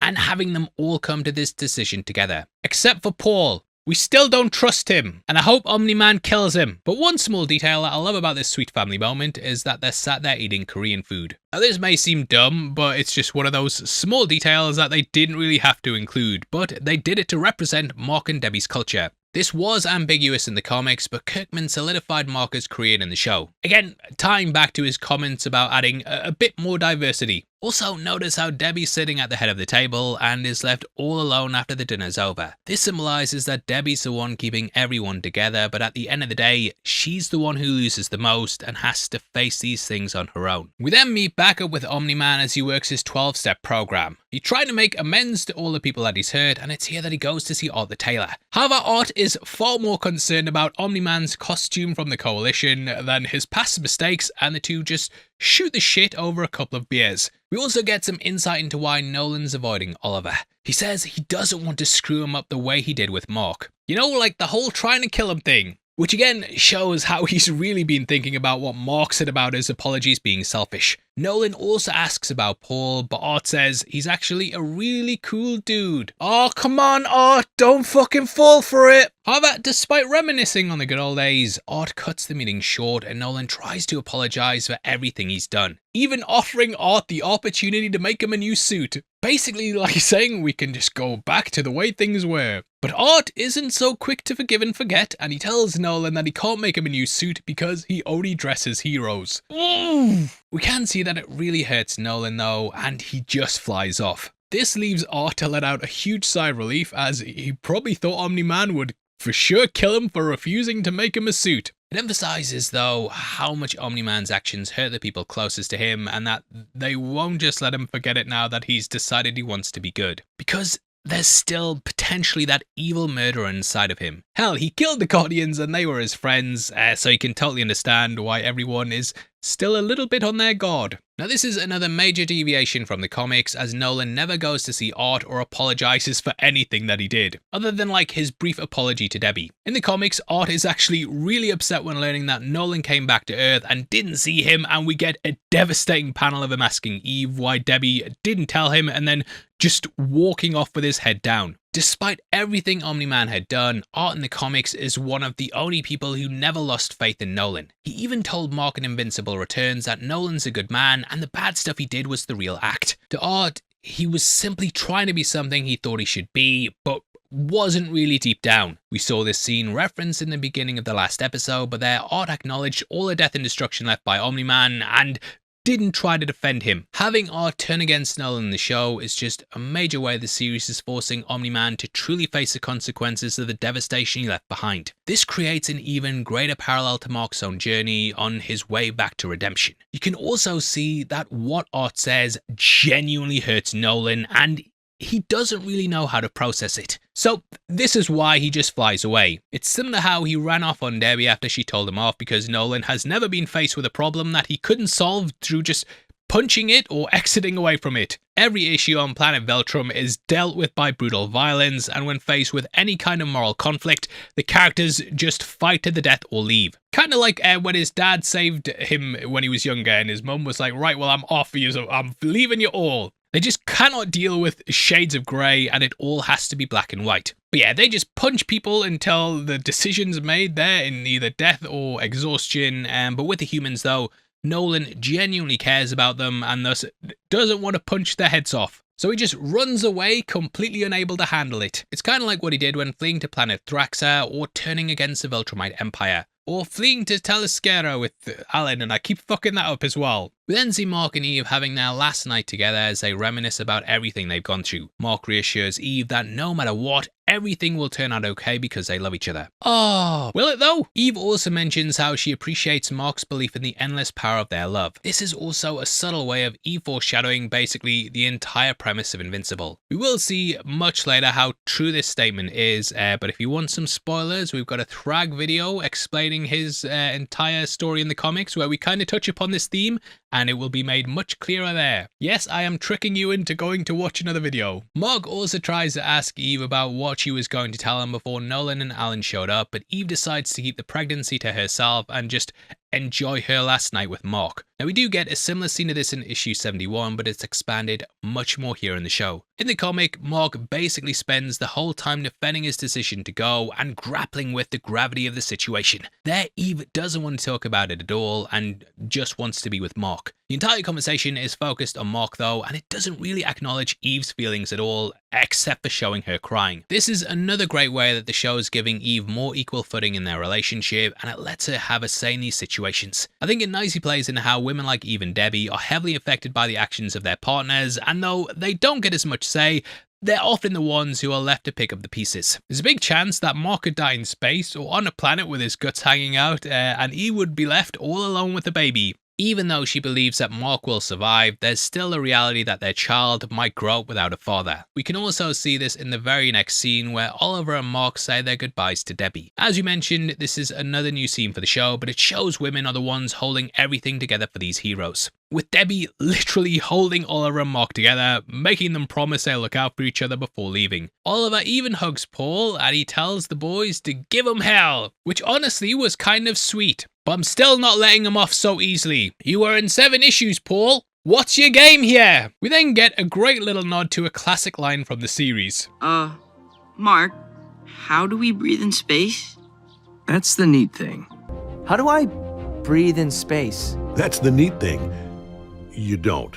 Once on board the Venture, Oliver then gets his long-awaited reunion with Nolan, but it doesn't go as he hoped. Omni-Man is pissed that he's there, and he orders Mark to take him back. However, Oliver stands up for himself again and tells Nolan how he's responsible for the death of his homeworld and that he has no right to tell him what to do. Fucking cucked him, dude. This once again just twists the knife of Omni-Man's guilt even further, and he tries to explain himself to Mark. He says that he doesn't want to save Oliver from the war, but from himself, and that he's made too many mistakes to truly redeem himself. However, while Mark doesn't give him the forgiveness he's looking for, he does show his dad that he's got some compassion. He tells him how Oliver idolizes him, which is why he still wears the symbol of the O, and that it doesn't stand for Oliver, which I thought was a fucking cracking line. But yeah, this could be Nolan's second chance, and this calls back to what Alan told him about how the Scourge virus could have been a second chance for the Viltrumites.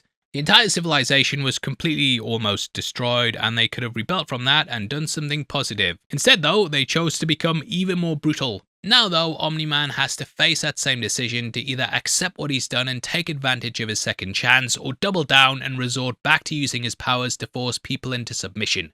Not only does this explore Nolan's redemption a lot deeper than in the comics, but it also gives Oliver a bit more of a role here. In the comics, he's just absolutely psyched to be there and has 0 issues with Nolan. Similar to Eve and Debbie, Oliver's storyline in the comic is very much dependent on Mark and Nolan. They never really get a say in what goes on and are just kind of along for the ride for a lot of the series. He does get a bit more to do later on in the comics, but it's still very much dependent on progressing Mark's story and not necessarily his own. You also see another example of this in a moment where he meets Tech Jacket, and there's some obvious sparks there, which would be a great way to further flesh out both characters and give them their own character arcs that they didn't get in the comics. The Venture then heads off into the stars with a clear nod to Star Trek beyond the uniforms and character designs. Engage. We also get a brief scene showing that the GDA has been fully aware of Omni-Man's return, and Cecil breathes a sigh of relief when seeing them leave the planet. He says that this is the first time in 20 years that Earth's been free of Viltrumites, which is a good thing. But he also acknowledges that it might be a bad thing as Earth has lost its heaviest hitters and they're now more vulnerable than ever. We then get a montage of everyone just kind of chilling on the ship as they make their way to the Coalition. We have Alan training Oliver to fight as he avoids Nolan, and Nolan sitting with his grief. He reminisces on some sweet moments with Debbie, but no one really gets a moment to dwell on things as the Venture's attacked and completely blown up. Just like the Enterprise in every single Star Trek movie. Luckily, everyone's able to survive, including the crew, and Mark finds Oliver floating unconscious amongst the rubble. They soon see what really destroyed their ship, and we get the return of none other than Conquest. He's come back for his revenge on Mark, and is someone who will try and stop the Coalition's war before it starts. This all plays out pretty much the same way in the comic at the end of issue 71, but it happens a lot faster. There it goes down within the first 2 days of their journey, and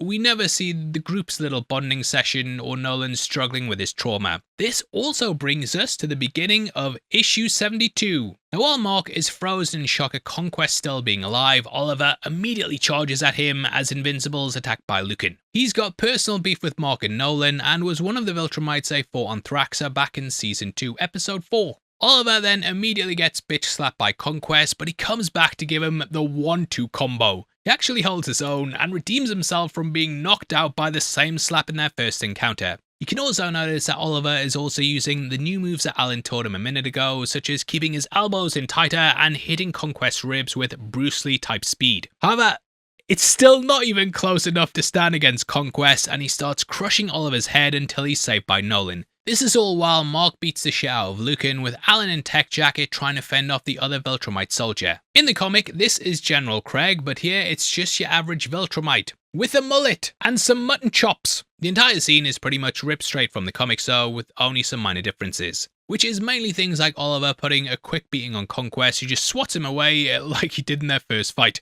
Conquest also gives a very chilling speech to Mark in the source material before attacking. He says that he's going to kill Mark last so that he has to watch everyone else die. It's also a quick panel in the comic showing how terrified Nolan is of Conquest, which we don't get here, but I kind of wish they kept. It's a small nitpick, but I just think those two panels really sell how strong and terrifying that Conquest is. As Nolan faces off against him, he calls him a traitor and gloats about how lucky he feels to be able to kill him, which is almost word for what he tells him in the comic. However, Nolan is then saved by Mark and Conquest taunts him about Eve. He says that he can't wait to taste her blood again, and this causes Mark to completely lose it while everyone fights for their lives against the other Viltrumites. Also, the dialogues are all done psychically as they don't have any sound in space, but this is something that Alan's able to bring in. It's just an absolutely brutal space battle though, and probably one of the best big fights that we've gotten in the show so far. The keyword here as well being so far. However, while the other heroes barely hold their own, the Viltrumites call in some reinforcements. We then see an army of alien soldiers swarm out their ship, and these are most likely the Kresh. These are the alien army they hired to destroy the Geldarians that Nolan mentioned in episode 2. We then see Oliver getting his ass handed to him by Lucan, but he's saved again by Omni-Man. However, being his first time in space, Oliver runs out of air and Omni-Man sends him to a nearby planet in order to get a breath and return to the fight. They kind of referenced that before with Oliver's offhand joke about how they can breathe in space, but just a reminder, they actually have to hold their breath. And Oliver just sucks at it. We then get back to the rematch between Conquest and Invincible when Mark starts taunting him about his confession to him last season of him being lonely and just wanting friends and subscribers, which you can correct. I love how Conquest says that he told him that in confidence though, and yeah, I thought that line was a nice addition and absolutely hilarious. In the comics, Conquest tells Mark about him being imprisoned by Cecil, and while he doesn't do that here, it throws Mark off a bit because he knows Cecil lied to him. In the show, Mark could probably just put the pieces together, but it's an interesting thing to leave out, and I do wonder if it will come back into play when Mark gets back to Earth.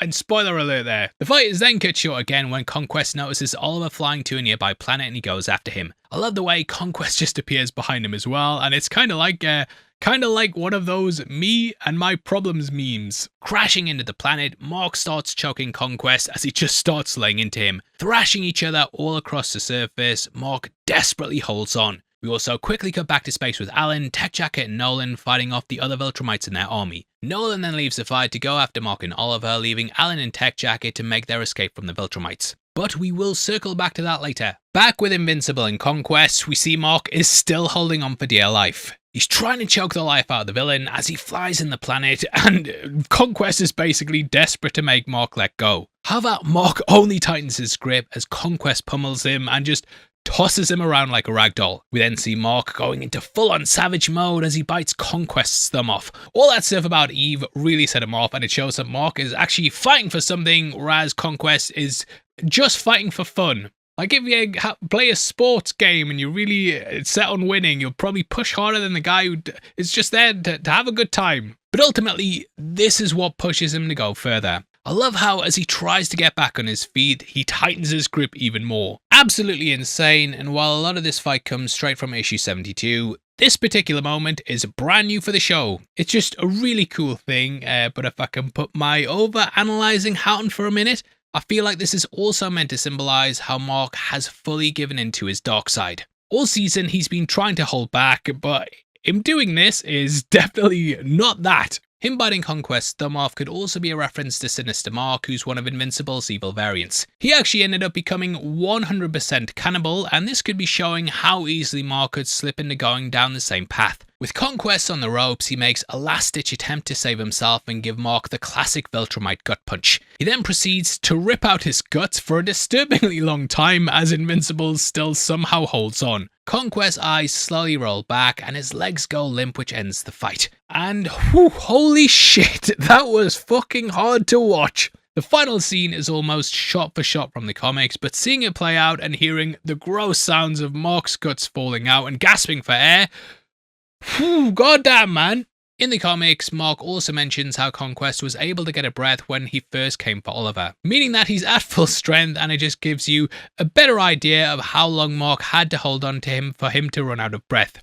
And I'm running out of breath myself saying that. We then get another near exact shot from the comics of the destruction left on the planet by their fight, and we hear the haunting silence of the aftermath. We then see Nolan and Oliver find Mark clinging to life, lying next to Conquest's dead body, just as they do in the final pages of issue 72. The fight in the show is a lot longer, but almost all these major moments are exact recreations of Ryan Ottley's work from the comic, which is absolutely stunning as well. This is just a great example of how the series elevates these same moments and makes them even more impactful for both fans of the comics and those experiencing it for the first time. We then cut to Talia and the Venture crew reporting to Thetis, but he's super chill about the whole thing. He's confident that Alan and the others will survive and says that it's time to start the war. Now this is a bit different from the comics, as Thetis is pissed at the potential loss of his strongest soldiers, and he stresses how important they are to the war. This brings us to the end of the episode though, but not before we meet back up with Alan and Tech Jacket for the post-credit scene. There we see that they escape the Viltrumites by Tech Jacket using her armor to create a dome that has attached to their ship, which she mentions she saw in a movie and is obviously referencing Star Wars when the Millennium Falcon pulls off the same thing in Empire. We also see that they have absolutely zero plans and are basically just hoping they don't end up on the planet Viltrom. We then leave them to pass the time with some video games, and this is another scene directly from the comics in issue 73, with just a bit of extra banter between Alan and Tech Jacket. And yeah, after all that fucking insane action, I just needed to de-stress and end on a lighter note. Now, I know like in all the breakdowns we've said things are going to get a lot worse for Mark, but even I didn't realize how bad it would get. Like, I was not prepared for how brutal that rematch was, and I knew it was coming. Absolutely devastating way to end the episode though, and it sets us up for the war to come. Despite how many times I read the comics, it still blows my mind how they're able to stay so true to the source material while also adding in so many new elements that then enhance the story. While I love the insane superhero punchy fight stuff, the real strength of this episode for me was all the added character work that they gave to pretty much everyone. We're just taking a deeper look into the supporting cast of Invincible and giving them their moment that they weren't able to get in the comics. Especially like for Nolan and his redemption, which is glossed over so quickly in the books. But I love how Kirkman and the team are just torturing him a bit in the show because, yeah, he definitely deserves it. Welcome to the Heavy Spoilers Show. I'm your host Paul, and this video we're breaking down. Coming back after probably the most intense and brutal episode of the series so far, episode 6 doesn't offer much relief. The Viltromite war is fully on and the coalition is desperately trying to hold them back without any of the Invincible boys. As we saw, they were stranded on a desolate planet and Mark was at death's door with his gut all over the floor. And I'm not a rapper. Is Invincible still alive? Will the coalition be able to survive? Will Thrag finally kiss Argyl's skull? Well, let's get into it. Now, a lot of this episode is directly ripped from the comics, so it's packed with Easter eggs and references. As always though, there's a lot of new things for the series that dive deeper into some of the characters. Throughout this video, we'll be recapping the story and breaking down the differences from the comics. But before we get started, if you want to catch up on the source material for the episode and see how it was adapted for the entry, then you'll want to check out issues 73 and 74. If you want to show the world how much you love the series and our channel as well, then we also have our t-shirts inspired by the show at the merch store below. Some big discounts on there, all the ones you can see behind me as well, and it'll make you look better than I look right now. If Nolan, Mark, and Oliver are alive, they will find their way to us. Now we start the episode in the aftermath of last week with Thetis meeting with the other world leaders of the coalition. He gives them the lowdown on the current state of the Viltrumites and the weapons Alan and Nolan collected in order to fight them. We see a group of coalition scientists working on them and also focus on the Scourge virus, which will be there if things get too hairy. Thetis tells the other leaders that it's time to finally end the Viltrumites once and for all, and he launches a full-on assault. Now I love how we mirror this and also see that Thragg's giving his own war speech to the Viltrumites. He says how the coalition doesn't have an ass chance in hell to stop them, and they'll pretty much squash them like the insects they are. Also got so many flashes of Foundation, and Lee Pace of course also plays the Emperor in that show. We then see the Viltrumites launch their own army of Crash soldiers who are species that they've enslaved. They're preparing to meet the coalition on the battlefield, and we get a shot of an army marching up a ramp. This reminded me a lot of the end of Attack of the Clones, where Yoda's basically like, begun the Clone Wars has. In another clear nod to Star Wars as well, we see a table with the fleet. This is very similar to the table in A New Hope, where the rebels make their attack on the Death Star. Now we watch as the surprise comes to Thrag, as the guys are already there, surprise motherfucker, and they then begin their attack on the Viltromite fleet. With a big space laser battle. Pew pew pew pew pew! Thrag is genuinely shocked at the coalition's resistance, and very pissed they would even dare to stand against them. To him, they don't understand the prosperity that he believes the Viltrumites will bring to the galaxy. We also see that he's having this conversation with the broken skull of Emperor Argyle, which is something he also does in the comics. He promises he will not fail his mission of Viltrom taking its rightful place as the kings of the universe, and yet Thrag has fully given in to drinking the Viltromite Kool-Aid. His little speech here as well shows how most of the Viltrumites genuinely believe that what they're doing is a good thing. This is something that Nolan's mentioned numerous times when talking about his decision to go against the Empire, and we see it's something that he's still struggling to accept. And this plays out pretty much the same way in the comics, except that the Viltrumites take Thetis and the Coalition by surprise and attack Telescara immediately. But we'll see that later on. They bring across a lot of the members from the comics though, although the screens are displayed in appear slightly different. But with the Viltromite War officially started, we cut back to the planet we left Mark dying on last episode and see that Nolan is making a fresh grave. Oh no! But hold your tears, yeah, you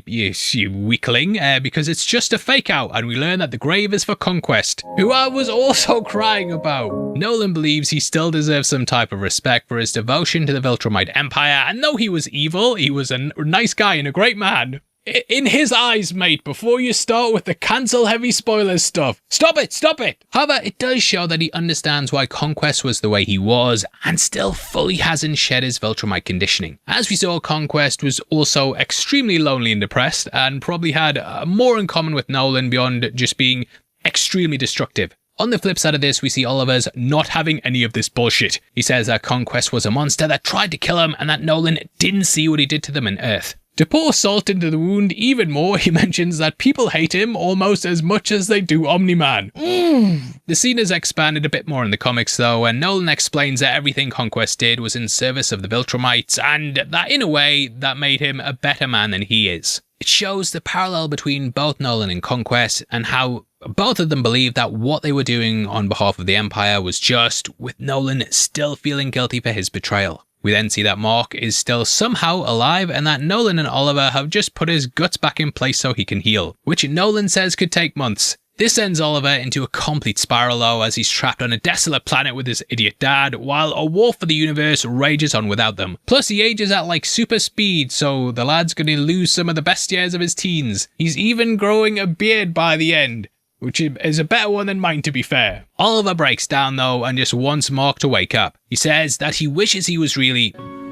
And this all comes straight from the comics, but there, Oliver and Nolan don't have this beef with each other. They just take the opportunity to have some father-son bonding time and eat space bugs while Mark lies half dead in the corner, which we will see a bit of shortly. We then meet back up with Alan and Tech Jacket. They're still playing video games while stowed away on the side of the Viltromite ship, basically doing their Empire Strikes Back bit still. During this, they overhear General Craig giving orders for the ship to head to Glacier Prime. And I'm sorry, I keep saying General Craig, and it's in fact General Krieg. But Krieg was actually in the fight last week in the comics, but they changed it out to the mullet guy for the show. And I have to say, mate, you are really working that mullet. But this finally gives Alan an idea for a plan. He hopes that they'll run into the Coalition there and can just hop off the ship to join them, which I am sure it will be that easy. Alan also mentions how the Viltrumites will chop them into tiny pieces and pop out their eyeballs if they're caught, which sounds messed up, but it's also a funny reference to when they did that to him in season 2. Now this scene with Alan and Tech Jacket is similar to one in issue 73, but they're saved by Space Racer. How, may you ask? How do they do it, Paul? Please tell us. Well, he finds them through a tracker that Alan's hidden away in his suit.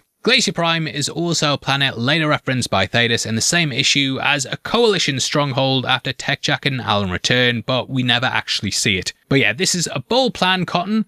Let's see if it pays off for him. We then pop back in on Omni-Man and Oliver as Nolan beats the shit out of an alien monster. This eats him, but Nolan just bursts through its chest like a xenomorph. It also is clearly a nod to the end of Men in Black, and this is how Kay kills the cockroach alien in the movie. With his fresh kill, Nolan rings the dinner bell, asking if Oliver's hungry, but he continues giving him the cold shoulder, saying he will never eat that. We then see Omni-Man having dinner alone while Oliver squirts a monster goo into Mark's mouth, which I guess is supposed to heal him, but given the way it looks, I think I would rather you just leave me dead, mate. We get this same shot in the comic though, and in both, Nolan explains that the goo keeps Mark hydrated. Nolan once again tries to get Oliver to chow down on some space bug, but he continues to refuse and then tells him off again. He says he wishes he could starve to death so he wouldn't be stuck with Nolan. You little shit! The conflict just isn't there between them in the comics, but I think having this here really fleshes out the relationship. We then cut to the next day, where Nolan has decided to give Oliver a bit more stern parenting, and he wakes him up for training. Giving him a chance to let out his frustration, Nolan tells Oliver to show him what he's got, but in doing this, he also kind of embarrasses him. He easily dodges every one of Oliver's shots without barely having to move.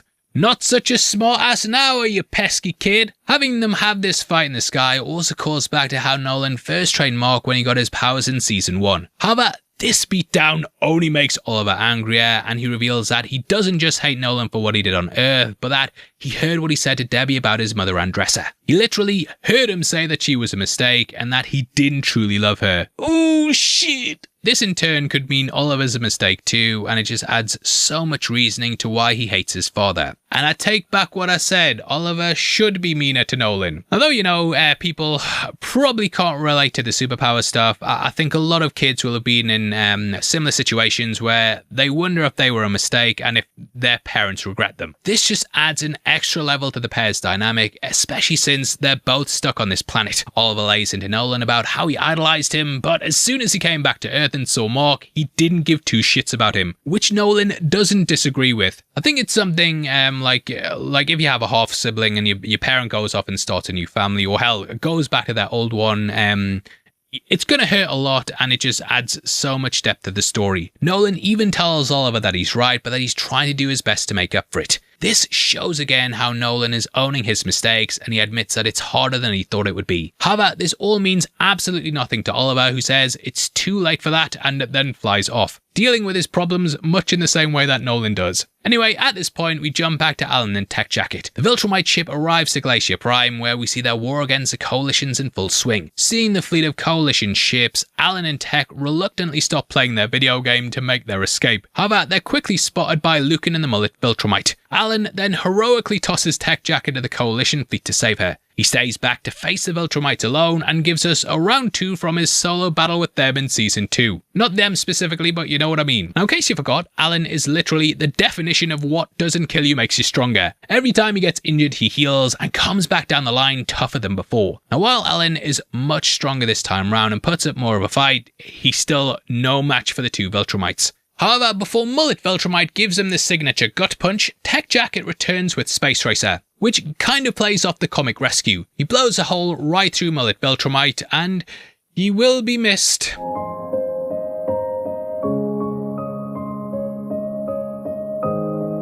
He also explodes their ship with his Infinity Ray, and this causes Lucan to bail and fly off into space. Now, I absolutely love this little side quest with Alan and Tech Jacket, and it gives them a bit more solo action than the comics. And just in general, it's cool seeing Space Racer using his Infinity Ray against Viltrumites, because it didn't really happen much in the source material. We do get a similar shot of him blowing a hole through a Viltromite in issue 75, which looks like Mullet Guy, but don't really see much of it other than that. So I'm glad that we do get to see it in action here, even if he's not dragging the Ragnar on leashes like he is in the comics. But yeah, seeing Mullet Guy drift off dead is hilarious, but I promise again, you will be missed.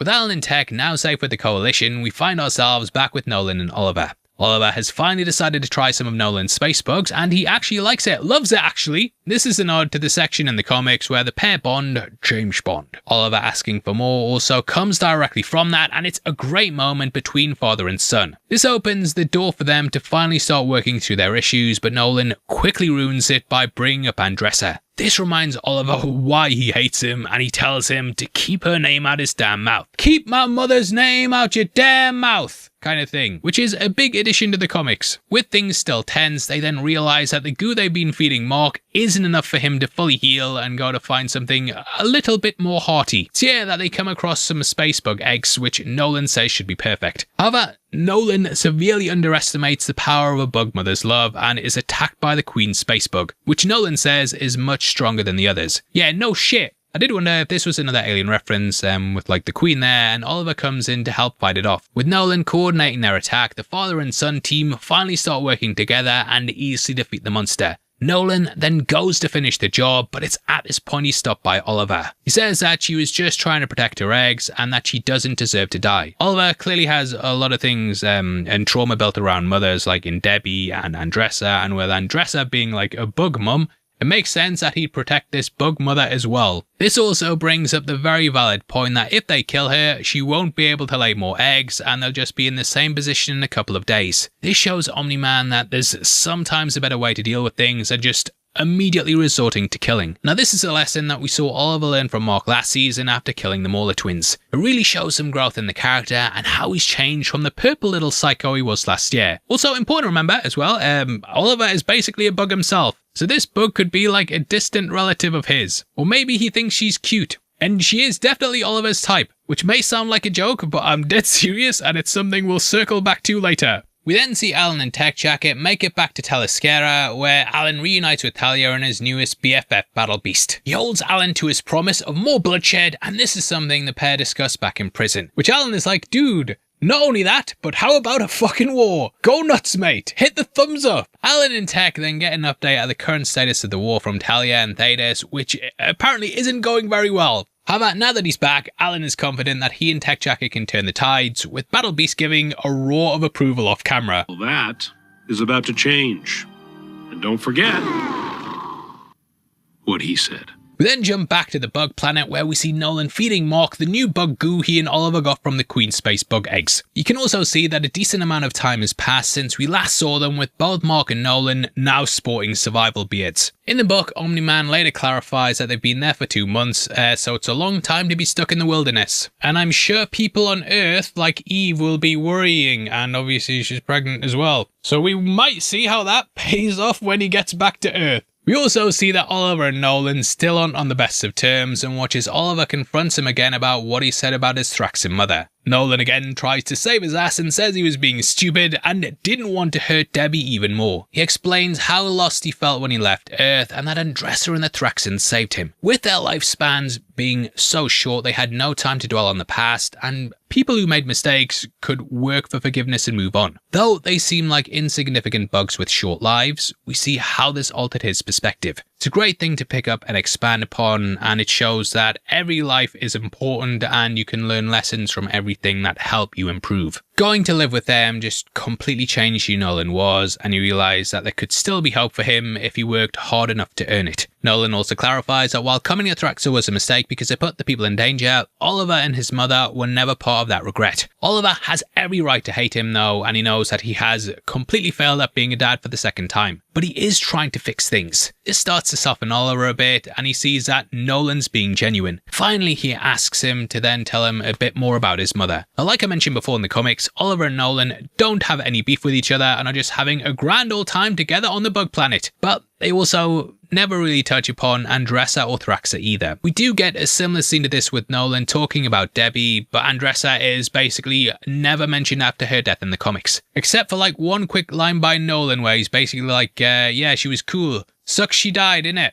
Anyway, moving on. But I really like how they flipped this dynamic here to be about Andressa instead of Debbie, because while I love Debbie, Oliver losing his birth mother and his home planet is something we just kind of gloss over in the comics. So I love how we get to see him dealing with that here. It further gives Oliver a bit more of his own character arc while also holding Nolan accountable. It also creates another great parallel between him and Mark, as this is nearly the exact conversation Mark had with Nolan when he first came to Thraxa and learned about Andressa and Oliver. It highlights how they've both been hurt in very much the same ways by Nolan and are both trying to find their own way to come to terms with it. We then get a sick-ass montage of Alan, Tech Jacket and Battle Beast turning the tide of the war for the Coalition, and just kicking ass all throughout the galaxy. If you want to get this song as well, this is Do You Feel Me by Oliver Tree. Here they're recapturing multiple territories from the Viltrumites while Oliver and Nolan continue eating space bugs and bonding, with Mark still dying off to the side as well. This pretty much all happens exactly the same way in the comics though, and we go back and forth between the panels showing each group's adventures.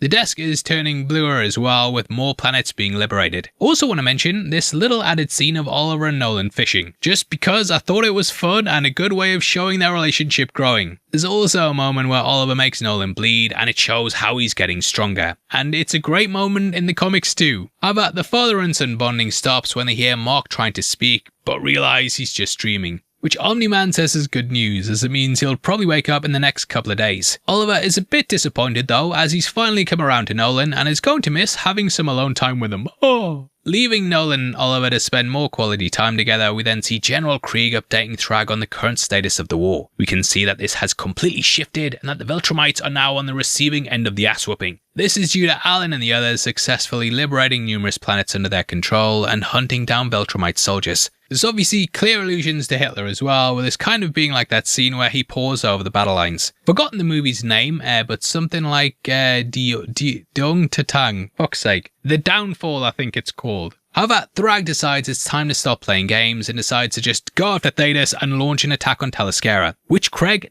definitely thinks is a bad idea, but he's too much of a pussy to stand up to Thrag. We then see Thrag talking to Ogle's skull again, saying that he will finally be avenged. This framing comes directly from the comics, with the character's skull being placed exactly like this. And why don't you just fucking kiss him already, dude? Goddamn. We then get another scene of Oliver and Nolan bonding, where Oliver tells him about how he likes Earth, but doesn't really consider it home. He's a complete alien with no connection to the planet and feels different to everyone else, even Mark. We also get a little mention of the friends Oliver made back in season 3, but learn that he quickly outgrew them, which he probably means literally, as he aged like 5 years and a month. However, it also made me kinda sad. Oliver then gives a hilarious confession to Nolan that one time he was attracted to a lobster while at dinner with Debbie and Paul and that it made him feel fuzzy.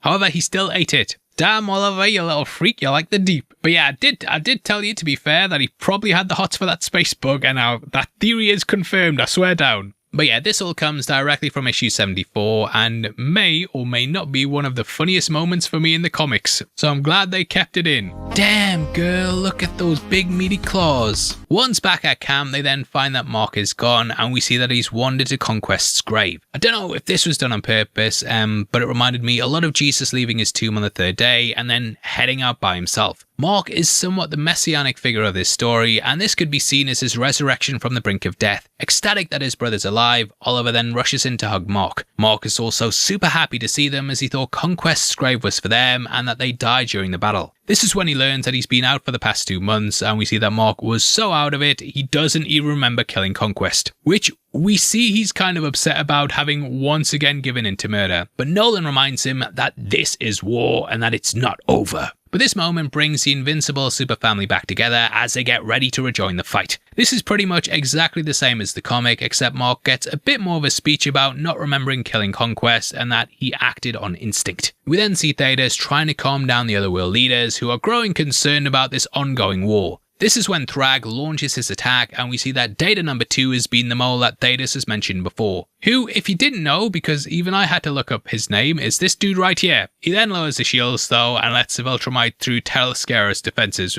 And I apologise for how many times I butcher Thalaskara.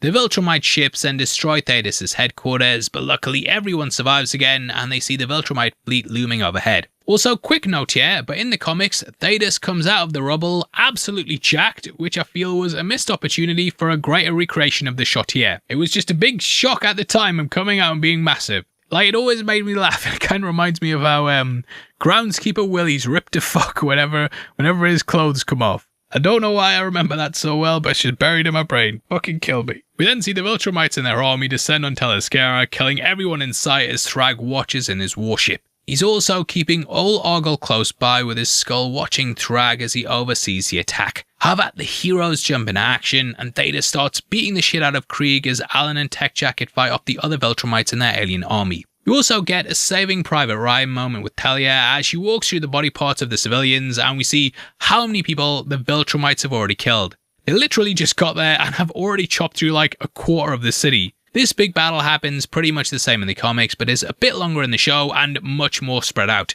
This also further gives us a better sense of scale as to how massive this attack is. We then see Tech Jacket nearly get killed by an Issa when a blue and yellow blur comes out of nowhere and saves her. Look, can it be? It is up there. The Invincible boys. Cue superhero action shot. Invincible, Oliver and Omni-Man come in to save the day and they start making their way through the Viltromite alien soldiers. Nolan tells the boys not to kill them because they're slaves to the Viltrumites and will help them once they're freed, which was actually Mark's line in the comic. Feel like giving it to Nolan here though is really a really good choice, as it subtly plays in the redemption arc that he's been on in the show, kind of showcasing how he's truly changed. Season 1, 2 and probably Season 3 Omni-Man would not have given a single fuck about any of these soldiers and would have just blown right through them like them people on that train. We then see Mark looking over the battlefield as everyone fights their own little fights. This includes Theta snapping some dude's neck and Nolan rocking the shit out of Krieg. However, among all the chaos, Mark sees Thrag's warship is just shitting down lasers on the city and decimating their forces. Rain fire from Avengers Endgame type thing. So he calls Oliver over and the two of them fly headfirst right through the Viltromite ship. This sends Thrag and his precious Argyle skull tumbling out as he whines like a little baby. No, not the Argyle skull. We then get an awesome shot of Mark and Oliver flying right through the other side of the ship as it explodes, which is ripped straight out the comics. I did also wonder if this moment was inspired by Captain Marvel in Endgame, as the shot of them flying up is similar to how she exits Thanos' ship. This all happens very fast in the comics with pretty much the same beats, however, we don't get this moment of Mark watching over the battle before going after Thrag's ship. In the comic, he just kinda tells Thetis, "Hold on a minute buddy, there's something I need to go do first before saving the city." He then takes Oliver up with him to the ship. Here though, we can see Mark is not just rushing in ass first to danger like the usual, but actually taking time to strategize a plan. This is a stark contrast to how Invincible usually operates, with him usually getting by getting the ever-loving crap beaten out of him first and then somehow coming out on top by the skin of his teeth. But now he's actually planning stuff. Holding his precious skull and without his ship, Thrag then looks around to see the Viltrumites getting their asses handed to them and calls for a retreat. This gives us another shot-for-shot pull from the comics as the Viltrumites fly into space. With the invasion now over though, the heroes are still left with the Viltrumites' giant warship, which was just destroyed and is now hurtling towards the planet's surface. Luckily though, everyone comes together to hold back the ship and the heroes hurl it back into space in a big epic superhero moment. The day is saved! Now while this does happen in the comics, it's not nearly as cool and only has Mark, Oliver, Thetis and Tech Jacket. Like, not the whole team, and it only takes up 3 small panels. I love how they brought everyone together here though to have a big moment working as a team, and it shows Invincible is a full-on hero again. I think that boy might just be alright after all. However, despite technically saving the day, we see that the city is still completely wrecked and is scattered with dead bodies. This gives us a moment to take a breath and realise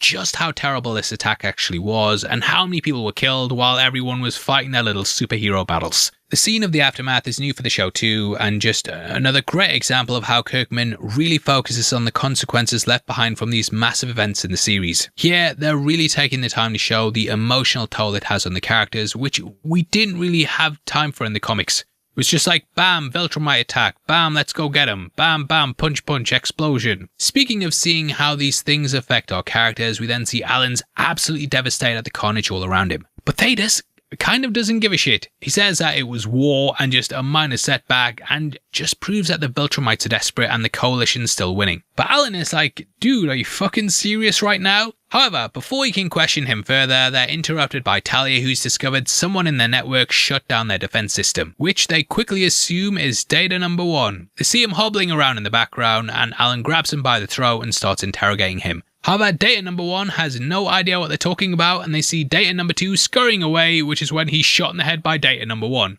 He screams at him about how they joined the coalition together and that he can't believe he would betray them. However, Data number 2 is somehow still alive with a massive hole in his head, and he spills the beans on Thragg's plans. He reveals he's calling all the Viltrumites from across the galaxy back to planet Viltrom to regroup and launch another attack, which shocked everyone except Thetis. He's actually kind of psyched and says that means it's the perfect opportunity for them to strike first before their reinforcements arrive. We then end with Thetis declaring that they're headed to planet Viltrom to end this once and for all. This again all happens pretty much the same way in the comic, except for Thetis being a complete arsehole. I mean, seriously, what was that guy's deal? But yeah, that's it for episode 6 of Invincible. And oh my god, that was correct. Oh wait, what the hell is that? No way! As the credits start to roll, we cut back to Conquest's gravesite on the bug planet as sinister music plays, and we close in on his grave before cutting back to the desert and hearing the silence of the wind blowing. Fucking hell, guys, I'll be honest, I really thought for a second that they were making some massive change from the comics and bringing Conquest back. But I love how the show did this purely just to fuck with us, and you know what?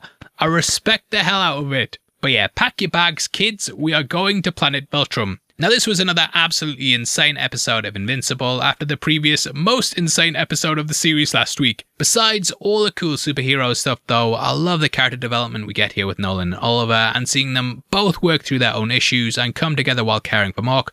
Chef's kiss. It revealed a lot about how both of them have changed for the better because of what Mark's told them. It was also just so cool seeing this big battle against the Viltrumites in action, as it pulls a lot more of the scenes directly from the comics, but still made me feel like I was kind of seeing it for the first time. But with only 2 episodes left of the season, I can only imagine how the series is going to make what comes next even more batshit insane than the comics and prepare us for some even crazier stuff in season 5. Welcome to the Heavy Spoilers Show. I'm your host Paul, and in this video we're breaking down episode 7 of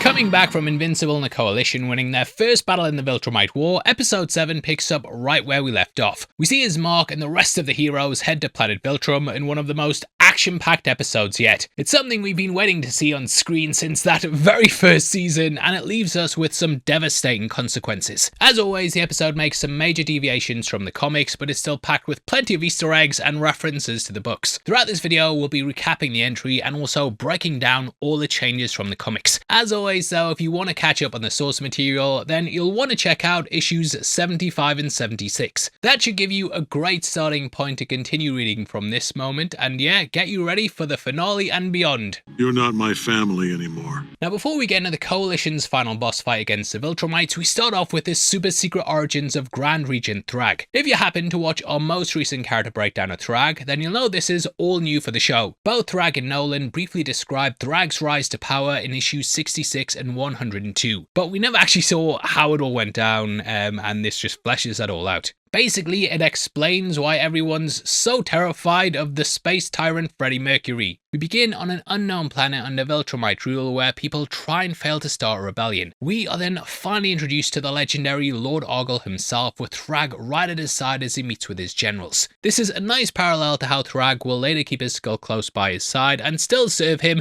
even in death. Among the Viltrumites general, we can also see a few familiar faces, such as General Krieg, and oh shit, is that Thetis? Yes, the great betrayer himself in all his former Viltromite glory. However, we can see that even back then, Thetis was already breaking free from the Viltromite Kool-Aid. He pushes back when Krieg suggests they decimate the planet for daring to challenge the Empire. He says that to them, they are cruel oppressors and should show restraint in order to avoid this image. He sees the rebellion of these people as an act of strength, which the Viltrumites are supposed to value above everything else. Something I really love about this little standoff between them is that not only do we see how Thetis is already planning his rebellion, but also his perspective on the Viltrumites. Valuing strength above all else, Thetis doesn't necessarily disagree with exerting their power over those weaker, but they should also value that in those as well. Like, they can still rule weaker planets, but in a cool way. However, Ogle doesn't give a shit about their opinions and asks his right-hand man Thrag.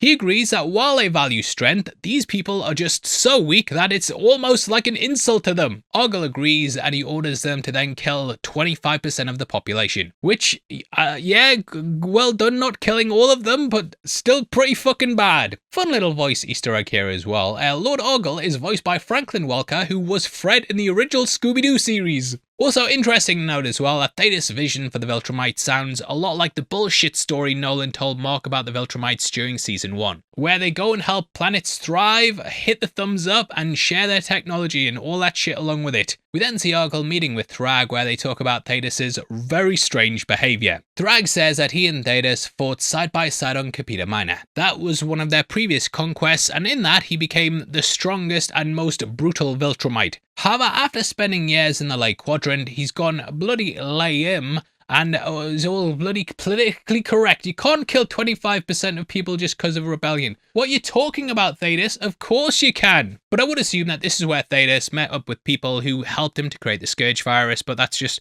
my own little theory. Thrag then says that ever since Thetis' return, he's talked of crazy things like mercy and questioning the Viltromite ways. You mean we shouldn't commit mass murder around the galaxy and should help people instead? He's mad! As they walk down the corridor, we also have what appear to be Praetorian guards. These were present in the Roman Empire and would guard the Emperor himself.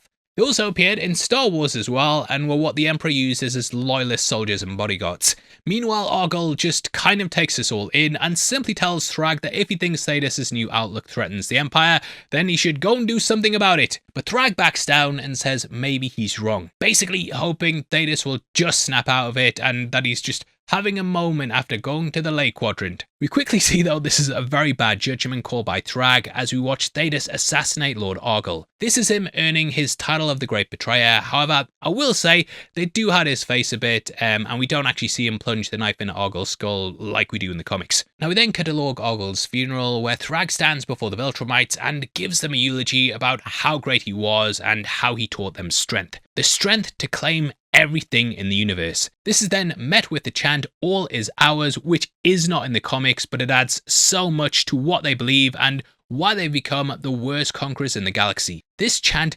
changes everything and really explains who they are and why their greed ties into their need to possess all, which perfectly explains why they also turn on each other. Thrag declares that Lord Ogle's assassination is proof of a sickness poisoning the Viltromite society. He establishes himself as the new big bad in town by decapitating one of the soldiers standing behind him, and his head rolls down into the crowd. Like, what a fucking way to start your campaign. Thrag then declares himself as the new Grand Regent and gives his first command for all Viltromites to seek out the weakness that caused Ogle's death and purge it from their society. And yeah, mate, it also seems a bit sus when you go for the black guy first. The cape is put on though, and this move then fires up everyone, and Thrag gives his order and they just start immediately brutally murdering each other. I think we also see a young Nolan standing amongst them, and what I believe is marks granted for a split second. That might not be the case though, as in the comics, Nolan was only a baby / young lad when the purge began. This made me think that the other Mark lookalike is probably Nolan's dad, who would have definitely been alive during the purge. We then get a massive montage of the Viltrumites just ripping each other apart in the most brutal ways possible. People just doing an Anakin Skywalker and even saying fuck them kids. It's sheer destruction, but also quite beautiful, and we get Adele Anthony's Violin Concerto No. 1. Now, we have heard about the Purge a couple of times in the show, and if you've read the comics, then you've seen a few brief panels on this, but my god, seeing it all actually play out was even more shocking than I imagined. The classical music really makes the whole thing feel devastating,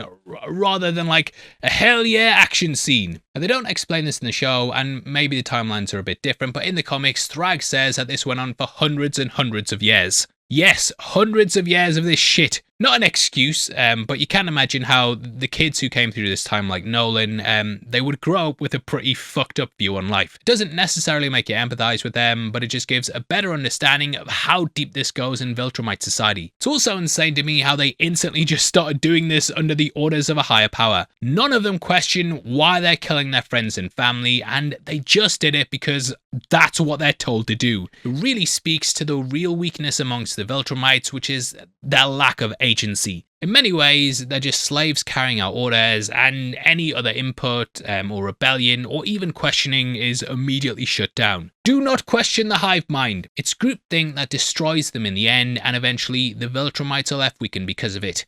they're definitely not stronger. The blood also rains down on Argyl's coffin, and it speaks to how his legacies destroyed the planet. We then see as Thrag takes his throne for the first time and he locks himself away as the Viltrumites continue killing each other outside. Small detail as well here, but I love how we see Thrag hang his head as he takes the throne, almost reluctantly. This plays off the classic trope, heavy is the head that wears the crown, but it also represents the guilt over Argyl's death. What's just happened also makes sense, I think, when we think about the introduction.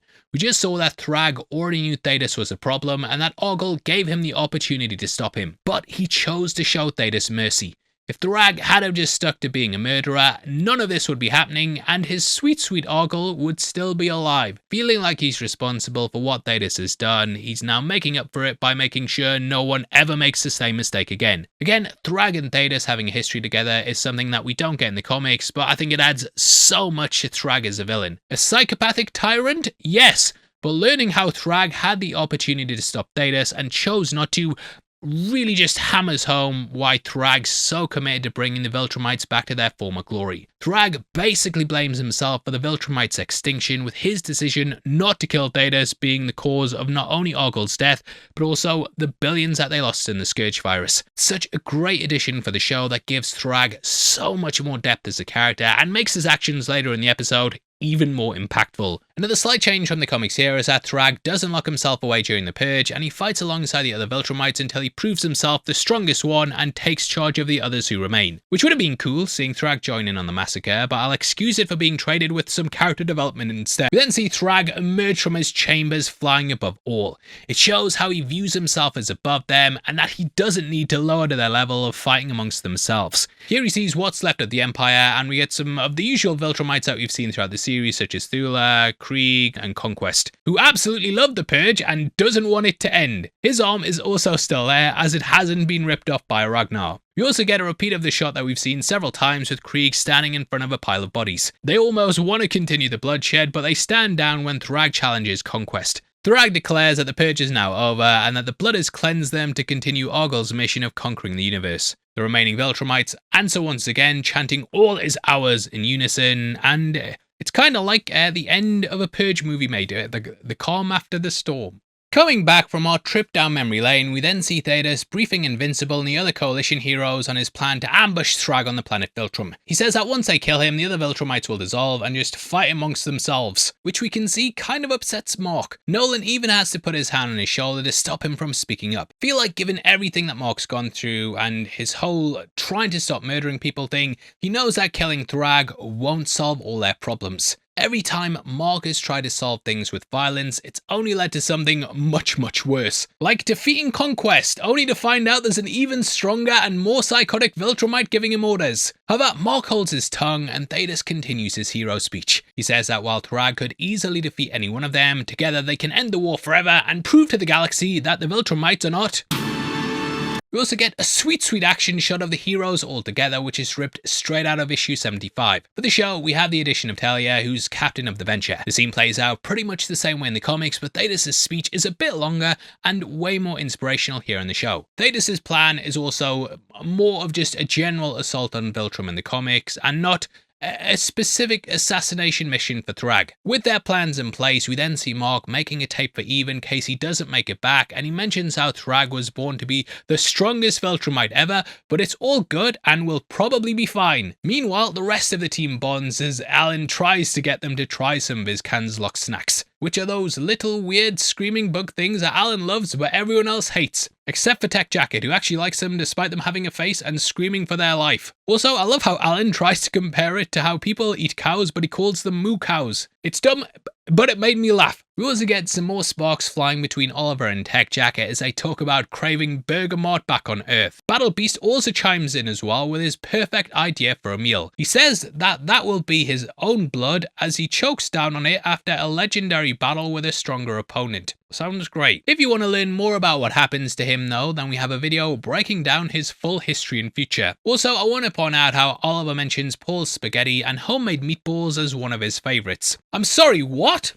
Paul makes spaghetti now. What is in the spaghetti, Paul? I'm fucking onto you, dude. I'm fucking onto you. We then see Thedas meeting with Nolan as they discuss the gravity of what they're about to do. Nolan even has sympathy for the other Viltrumites and how they'll be left scattered after Thrag falls. Kinda builds off him making a grade for Conquest and is a really good character moment. But Thetis could once again give two shits about the Viltrumites and says that they can't leave any chance for them to rebuild. Nolan then ends the conversation by reminding Thetis that Mark and Oliver are also half Viltrumite, to which Thetis doesn't respond at all and just looks out into the coldness of space. And I think Thetis is probably thinking, oh trust me, I am well aware. Now this is a subtle implication that Thetis may not be satisfied with just killing Thrag, and that he could potentially turn his attention towards Nolan and the Invincible boys as well in order to fully wipe out any trace of DNA left in the universe. I think that's folly though, and Mark, Oliver, Nolan and Thetis, they're all living proof that they can be good if they're guided by the right thing. It's not that Viltrumites are inherently evil, they've just been raised to be that way. This is something that's never really brought up in the comic, but I love how they add this little tension between Thetis and Nolan. It shows that while they both betray the Viltrumite Empire, they still have different ideas on how they should move forward. We also have to remember that Thetis has never spent time on Earth, which we know is kind of like the secret code to breaking the Viltrumite dogma. This is why I think we see such a contrast in how Nolan and Thetis view what should be done with the Viltrumites. Nolan has an added humanity that Thetis doesn't, which is why his only solution to stopping the Viltrumites is also carrying out mass murder. They really made Thetis a lot colder and more ruthless in the show than he is in the comic, but I think it works to emphasize just how far this guy's willing to go to finish his rebellion. All of the team bonding stuff we see here as well is new for the show, whereas in the comics we just get a little quick transition page of them on the ship. There Mark also gets a new suit from the Coalition and tells Nolan he's scared. Oh, poor little comic Mark wants his daddy. As they reach planet Viltrom, the team then suits up. If you want to suit up in some Invincible stuff as well, then why not check out our merch store right below the video. There we have a whole host of shirts inspired by the show, and the more you buy, the more money you save. We then see Talia give tech jackets and poison darts that will weaken the Viltrumites. This calls back to the toxic stink bugs that Nolan and Alan collected in episode 2. We then saw the Coalition working on extracting the poison, however Talia stresses that she only has 10 of them and needs to make the shots count. This is actually a reference to the comics where Tech Jacket mentions having poison darts in a brief panel during the big fight. But he calls them toxin-laced projectiles, and we don't get the added stuff about them being made from stink bugs. He also doesn't mention being limited on them, but it's just a little cool addition for the show that gives us some tension during the fight, especially after we see what they do in a moment. We also get a sweet moment between Nolan and his boys as he tells them that no matter how strong they think they are, Thrag is stronger. This emphasizes that they need to stick together. Nolan then tries to tell them that he loves them, but struggles for the words, and Oliver just hugs him, with Mark joining in. Oh, big group hug, yay, we love each other again. In all seriousness though, I really love this moment, especially after seeing Nolan deservedly eat shit for the past 4 episodes. I mentioned before how Nolan's whole redemption is very much glossed over in the comics, with Mark and Oliver pretty much just immediately putting the past aside. Here though, after seeing how hard Nolan's been working to redeem himself, the moment just feels earned, and it's something both of them have desperately needed. This also made me think, I don't think we've ever actually seen Nolan say that he loves Mark, and now having seen how truly terrible the Viltrumite upbringing is, it just adds so much to how much the character's grown. Just the mere fact that he even tries to say it here is another example of how much Nolan has grown into his humanity. I mean, the last time Mark said he loved him, dude literally flew off to another planet, so yeah, a major improvement from that at least. We then get a rundown of their plan from Talia, in which they're to infiltrate Viltrom undetected and then find Thrag, call in reinforcements and kill him before the other Viltrumites even know what hit them. We then get another superhero action shot of all the heroes, and Talia says, "Go save the galaxy already." It's cheesy, yeah, but just an awesome feel-good moment of all our heroes together, which yeah, I love. With all the awful things that happen in Invincible, it is easy to forget that this is a show about superheroes, and these scenes just help remind us that these people are trying to save the universe, and they're not just going out to beat the crap out of people. We then see our crew making their way to the planet, and they use the dead Viltrumites for cover. Nolan also gives Oliver a little history lesson, and he mentions it being a reminder of their weakness and failure. Like, imagine that constantly hanging over you as well, and reminding you of the fate that awaits if you show weakness. This constant sight of dead bodies would make you ruthless and cold, and it's another thing that explains absolutely everything. In the comics, Thetis gives this brief history lesson to Mark, but he calls it a monument to their sacrifice rather than a reminder of their weakness. This is a very subtle change, but it's one that emphasizes the Viltrumites being completely driven by proving their strength over others, as opposed to it just being a tribute to those that were lost. Also, I like how they gave this speech to Nolan instead of Thetis to again show how he holds some respect for the Viltrumites that have died. whether it be from the Scourge virus or by the misguided leadership of Argyll and Thrag.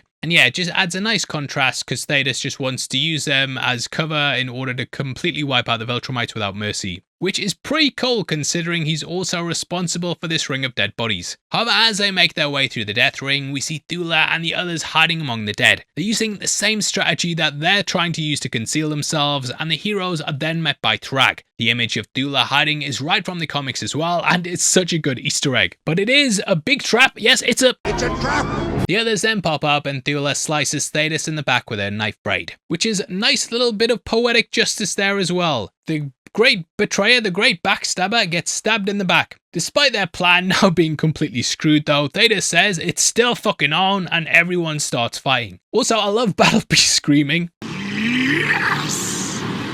Like the guy is fucking over the moon, the plans went to shit. This happens similarly in the comics, but it's actually Battle Beast who kicks off the fighting when he smashes Thula's face with his mace. He says that there's too much talking and not enough fighting. He actually says thinking as well, because telepathically they're in space,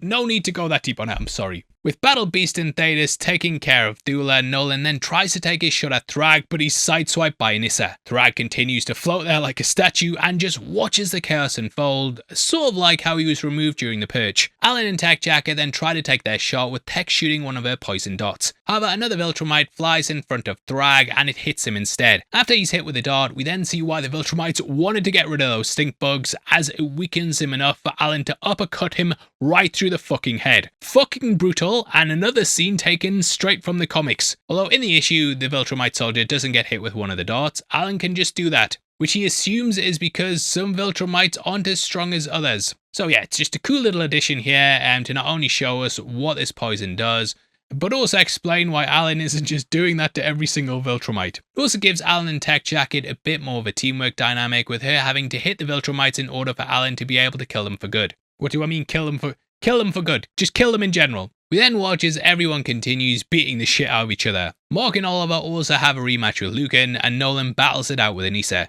She's kind of throwing Nolan around until he clocks her right in the jaw when she says he's become weak, and he goes, "Don't count on it!" Bam! But yeah, this continues for a bit as we just pan around seeing this big space brawl unfold until a purple beam blasts through a Viltrumite that's fighting Invincible. It also zooms like a centimeter in front of Thrag's face, who doesn't even blink despite nearly getting his ship blown off. But yeah, who is behind that purple beam? Well, it is of course Space Racer. He's come to join the fight with a group of Ragnar tied to his speeder bike. What an amazing entrance. Space Race has just as epic an introduction in the comics, but it happens immediately after Thrag and the Viltrumites come to face Thedas and the others. We don't get this 10 minutes of ass whooping first, but I'm not complaining. It's a great creative choice doing that. As Space Racer releases the Ragnar, the space dinos then start tearing through the Viltrumites. This turns the tide of the battle and gives Nolan another chance to take a shot at Thrag. However, as Nolan closes in to punch his stupid mustache right off his face, Thrag just floats back ever so slightly and causes Nolan to completely whiff. Just embarrassing, but a badass moment that shows how much more overpowered Thrag is compared to everyone else. Thrag then further proves why Mark said Nolan's so afraid of him, as he swoops around and punches Nolan in the gut so hard it creates a shockweave that beams him down to planet Viltrom. Whew! All we've heard about Thrag is how strong he is, but I didn't know he was packing heat like that. This is a big change from the comics as well, where Thrag is actually on the back foot when Space Racer shows up. He tells the Viltrumites they're too strong and to just avoid them, and we don't get this face-off between him and Nolan, which I remember being as well and being kind of underwhelmed by Thrag at first. As Nolan dusts himself off, Thrag then meets him in front of Lord Argyll's statue. He says it's been too long and that he wants to just catch up like old friends, just super casual, like, hey man, it's been a while. What I love is how the statue of Argyll also looms directly behind Thrag. This again symbolizes how Thrag's clinging to an empire that no longer exists, as well as the guilt that haunts him over Argyll's death. This is also the same place we saw Nolan at in his flashbacks in episode 2, where he was tested by his parents to prove himself worthy. It's where Thrag will now put Nolan's path to redemption against the empire to the ultimate test. Thrag tries to convince Nolan that he can come home and that everything he's done will be forgiven. However, Nolan isn't buying it and says that Viltrom is no longer a home, but instead a tomb, which really pisses Thrag off as he drops the calm intimidation act and yells, "Viltrom is not a tomb! It's not a tomb!" However, if we look at it, it is, as there's a line of bodies lining the planet, a statue to Argyll to remind them of their dead leader, and yeah, It clearly gets to him. He then starts to rush forward for a second before restraining himself from ripping Nolan's head off. As we said, Thrag blames himself for Argyll's death and pretty much everything that's happened, and this is why the little comment by Nolan hurts him so bad. Thrag then continues trying to swindle Nolan, saying that they can rebuild Viltrom and that they're his true family, who know him better than he knows himself. Despite Thrag's sweet talk, Nolan holds strong though, saying that they're no longer his family, especially after they came after Mark and Oliver. However, Thrag then brings up a pretty legitimate point in that they tested Mark and Oliver the same way they were all tested, and asks if he thinks Thetis will treat them any better. And yet, after that comment before, we know Thetis doesn't give a damn about those kids and is probably already planning to kill them. Knowing that Thrag is right, they continue their talk in Argyll's throne room when Nolan tries to convince Thrag to turn himself over. He needs to accept that the Viltromite empire he seeks to repair died with Argyll. However, Thrag, of course, isn't trying to hear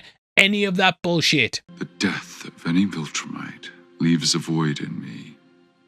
And then he just punches Nolan straight into the fucking stratosphere. Literally sucks in the air around them as he locks in his punch and sends a shockwave through the planet. Nolan also just hurtles up through the atmosphere and then out into space. Like he even passes Invincible in the rest of the entire battle. Holy shit, that was definitely not in the comics. It's an absolutely insane anime style power punch, and yeah, such a good moment. Again, this whole sequence with Thrag and Nolan is new for the show, but it's the perfect way to put Nolan's redemption to the test. The fact they give him the chance to go back to the Empire, it proves he's truly broken through his Viltromite programming. And through the fucking sound barrier as well. Jesus Christ! Fucking hell, did they make Thrag so much more powerful in the show? I mean, he's still that dude in the comics, but yeah, we don't see him doing shit like this. With Nolan flying off into space, Thrag then rejoins the battle and Oliver sees an opportunity to take him out, which is something Mark and Nolan told him specifically not to do. Given the last 2 times he'd done it with Conquest resulted in him getting his face smashed in, well, the 3rd time's the charm. Oh, yeah, not good. There goes his jaw again. Oh, and his arm as well. Oh, god damn.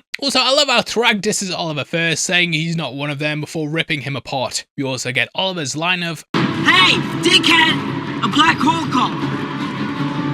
He wants it sucked back! It's a fucking banger and is a line that comes straight from the comics along with a shot of Thrag ripping him to shreds. However, Oliver has another great one-liner during this moment in the comic where Krieg calls him inferior and Oliver says his balls are inferior. With Nolan off in the wind and Oliver basically dead, Mark then tries to come to his rescue, but he's quickly stopped by Thrag. However, Mark is ready to go, saying he killed Conquest and will kill Thrag too, which we kind of see gets the attention of the other Viltrumites, and they're like, oh shit, this kid killed Conquest. Respect, man. They don't actually say, but it's basically what they say in the comics during the scene as Mark starts attacking Thrag. Also, love Thrag's response to Invincible's threat as he just says, Show me. Which I can't help but feel was a callback to The Matrix. I know Kung Fu. Show me. Thrag was great in the comics, but he's so much cooler in the show, and Lee Pace is the man and basically as intimidating here as he is as the Emperor in Foundation, which you should also watch. Ready to avenge his brother, Mark then powers up and goes at Thrag full force, giving him another anime-inspired superpower punch right in the dome. We see as the shot flashes black and white as Invincible makes impact. It even flashes into a red skull with glowing eyes. Now, because of that, I read this as being the hardest that Mark has ever hit anyone. However, Thrag just eats it and doesn't move an inch. I'm not impressed. Not impressed. I mean, Conquest beat the crap out of Mark, but he was still at least able to punch him. This guy is just a brick wall. While this flash in dialogue is new for the show, I think the super punch was probably inspired by this panel of Invincible punching Thrag in the forehead, which happens later in the fight. Leaving Mark to face certain death, we catch back up with Nolan, who's still tumbling through space. That is until the Viltromite death ring breaks his momentum and he regains control of himself. Looking back at the battle really far away, he sees Oliver and his severed arm floating around and flies back in to save him. Meanwhile, Mark's still wailing away at Thrag, who's just taking his punches and he just tosses him away. Also, hilarious moment here where as he's going after Mark to continue his beating, Battle Beast tries to intervene. And Thrag just goes nope and punches his lights out before tossing him away into Mark, which happens similarly in the comics but is way funnier here. As Mark regains consciousness, Nolan finally catches up and calls everyone to form on him as he makes a beeline for planet Viltrom. He tells Mark to forget about Thrag and for Space Racer to take the lead as he fires his infinity rain to the planet. Nolan, Mark and Thetis then follow the blast to the planet's surface and fly themselves through Viltrom's core until they come out the other side.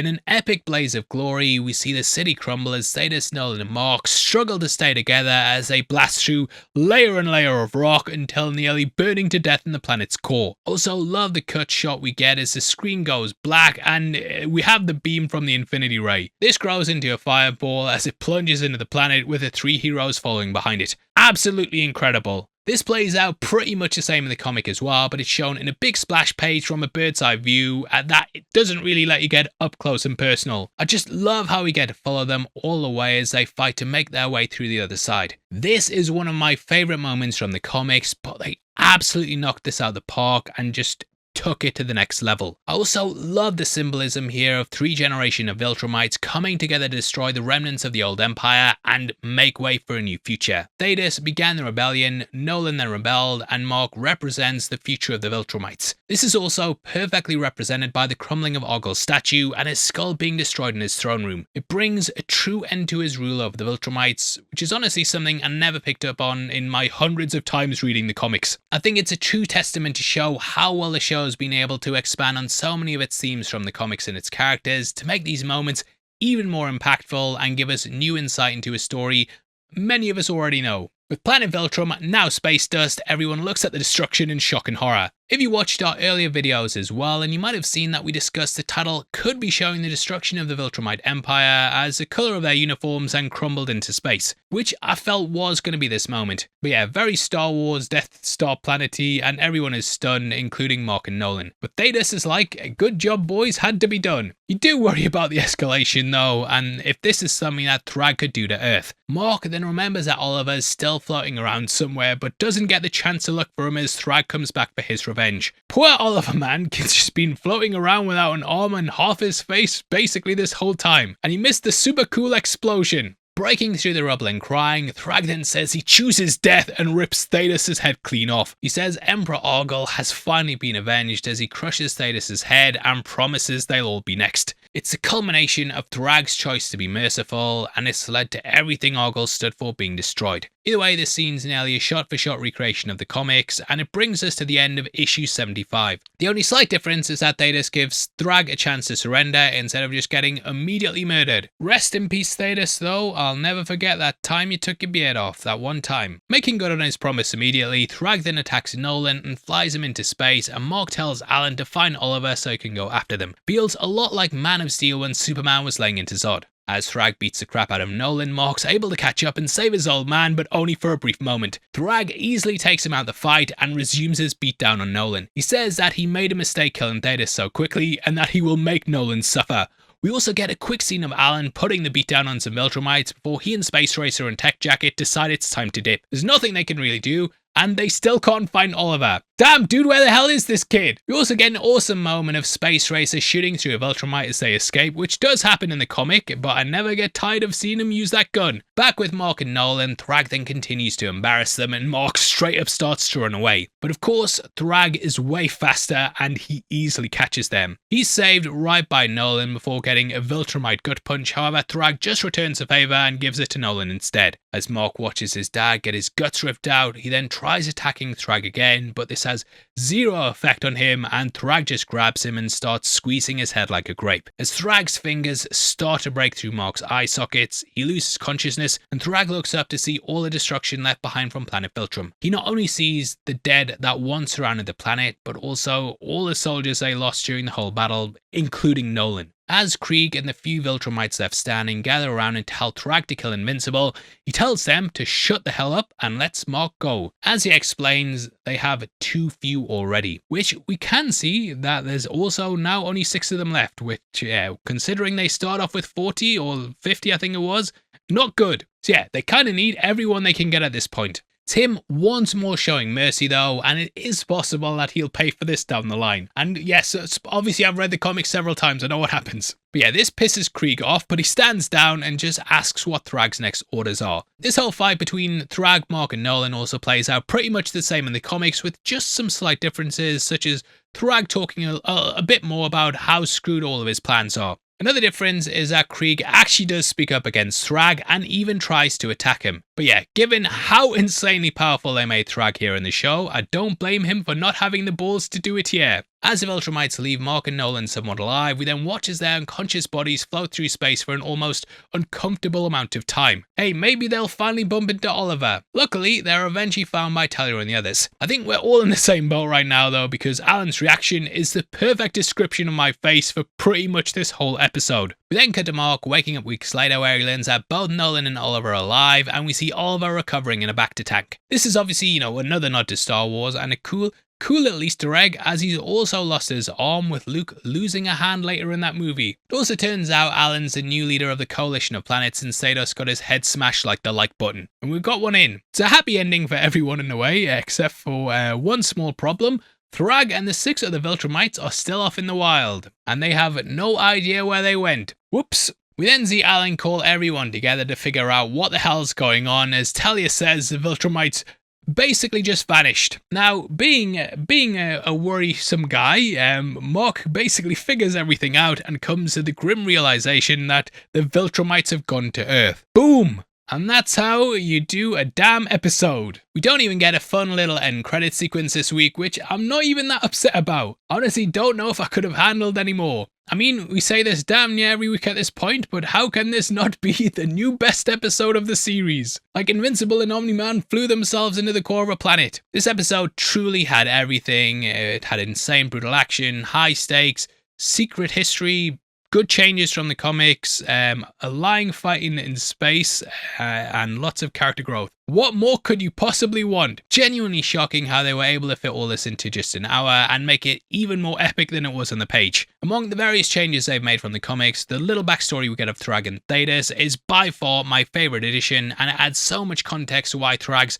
such a psycho and so driven when it comes to bringing the Viltrumites back. It's also just so cool to spend some time with Planet Viltrom before it got blown up, as it's something that we never got to see in the comics, beside like the short panels that depict stories told by Thrag and Nolan. And now we're just left to imagine what kind of hell the Viltrumites are unleashing on Earth for an entire week. Yes, I do know, you are going to enjoy it. But yeah, saying that, I honestly thought this is where they would leave the season off, so who knows what they're going to pull out to leave us for another year until season 5. Welcome to the Heavy Spoilers Show. I'm your host Paul, and in this video we're breaking down. Everyone's been asking what I'm going to be wearing for the season finale, and it's a big one. It's the big one. I've come as Paul, the biggest villain in the show, which we will discuss in this video. But yes, we're here to talk about the ending of another season of Invincible. Episode 8 caps off the insane run for Mark Grayson in the most devastating way. Wrapping things up from the destruction of Planet Viltrom in the last episode, it sets us up for even crazier and more terrible things to happen in season 5. As always, this episode makes some major deviations from the comics, but it's still packed with Easter eggs and references to the source material. Throughout this video, we'll be recapping the entry, breaking down all the changes from the comics, and deciding whether or not season 4 sticks the landing. If you want to catch up on the source material for this episode though, then you'll want to check out issues 77 to 80. That will give you a good starting point if you want to read beyond this as well, and yeah, start off there. As always, we have our shirts at the store below as well, so if you're a fan of the series and want to support us, then please check them out with some big discounts too. Now we begin where we left off last week after Mark realised the Viltrumites were coming to Earth. We start off seeing their arrival with Thrag looking over the planet. Hey, there's my house! We then witness as the Viltrumites come crashing down and start killing everyone. They fly through the city and slaughter everyone in their path. To make matters worse, their arrival causes a tidal wave to hit the city, which in the aftermath wipes out the survivors. Now while we don't see the full extent of their destruction, issue 77 starts off in a similar way with a splash page of the Viltrumites brutally murdering the heroes of Earth, including Adam Eve, who's getting sliced in half by Anissa. There's also a mortal there as well, who once again is getting his head ripped off. Dude cannot just keep that thing on. However, here the attention is solely focused on the civilians. It emphasizes the true threat of the Viltrumites coming to Earth and kind of nicely plays into the ending and what could happen if things go bad. If they do, they'll exterminate everyone, and it's not just the heroes or friends of Invincible. This is a small change, but it's something we've seen the show do time and time again, as it brings much more of a focus to the devastation that results from Invincible trying to save the day. And yeah, I'll never forget that kid's arm getting ripped off in the Conquest fight. Speaking of that, this also brings things full circle from how we opened this season. There, the city was being repaired from Mark's fight with Conquest, and we're now seeing it being destroyed once again as the result of Invincible's actions. Thrag Thrag also flies towards the camera in a way that Invincible has been shown doing throughout the show, very much making this an outcome of Mark's actions.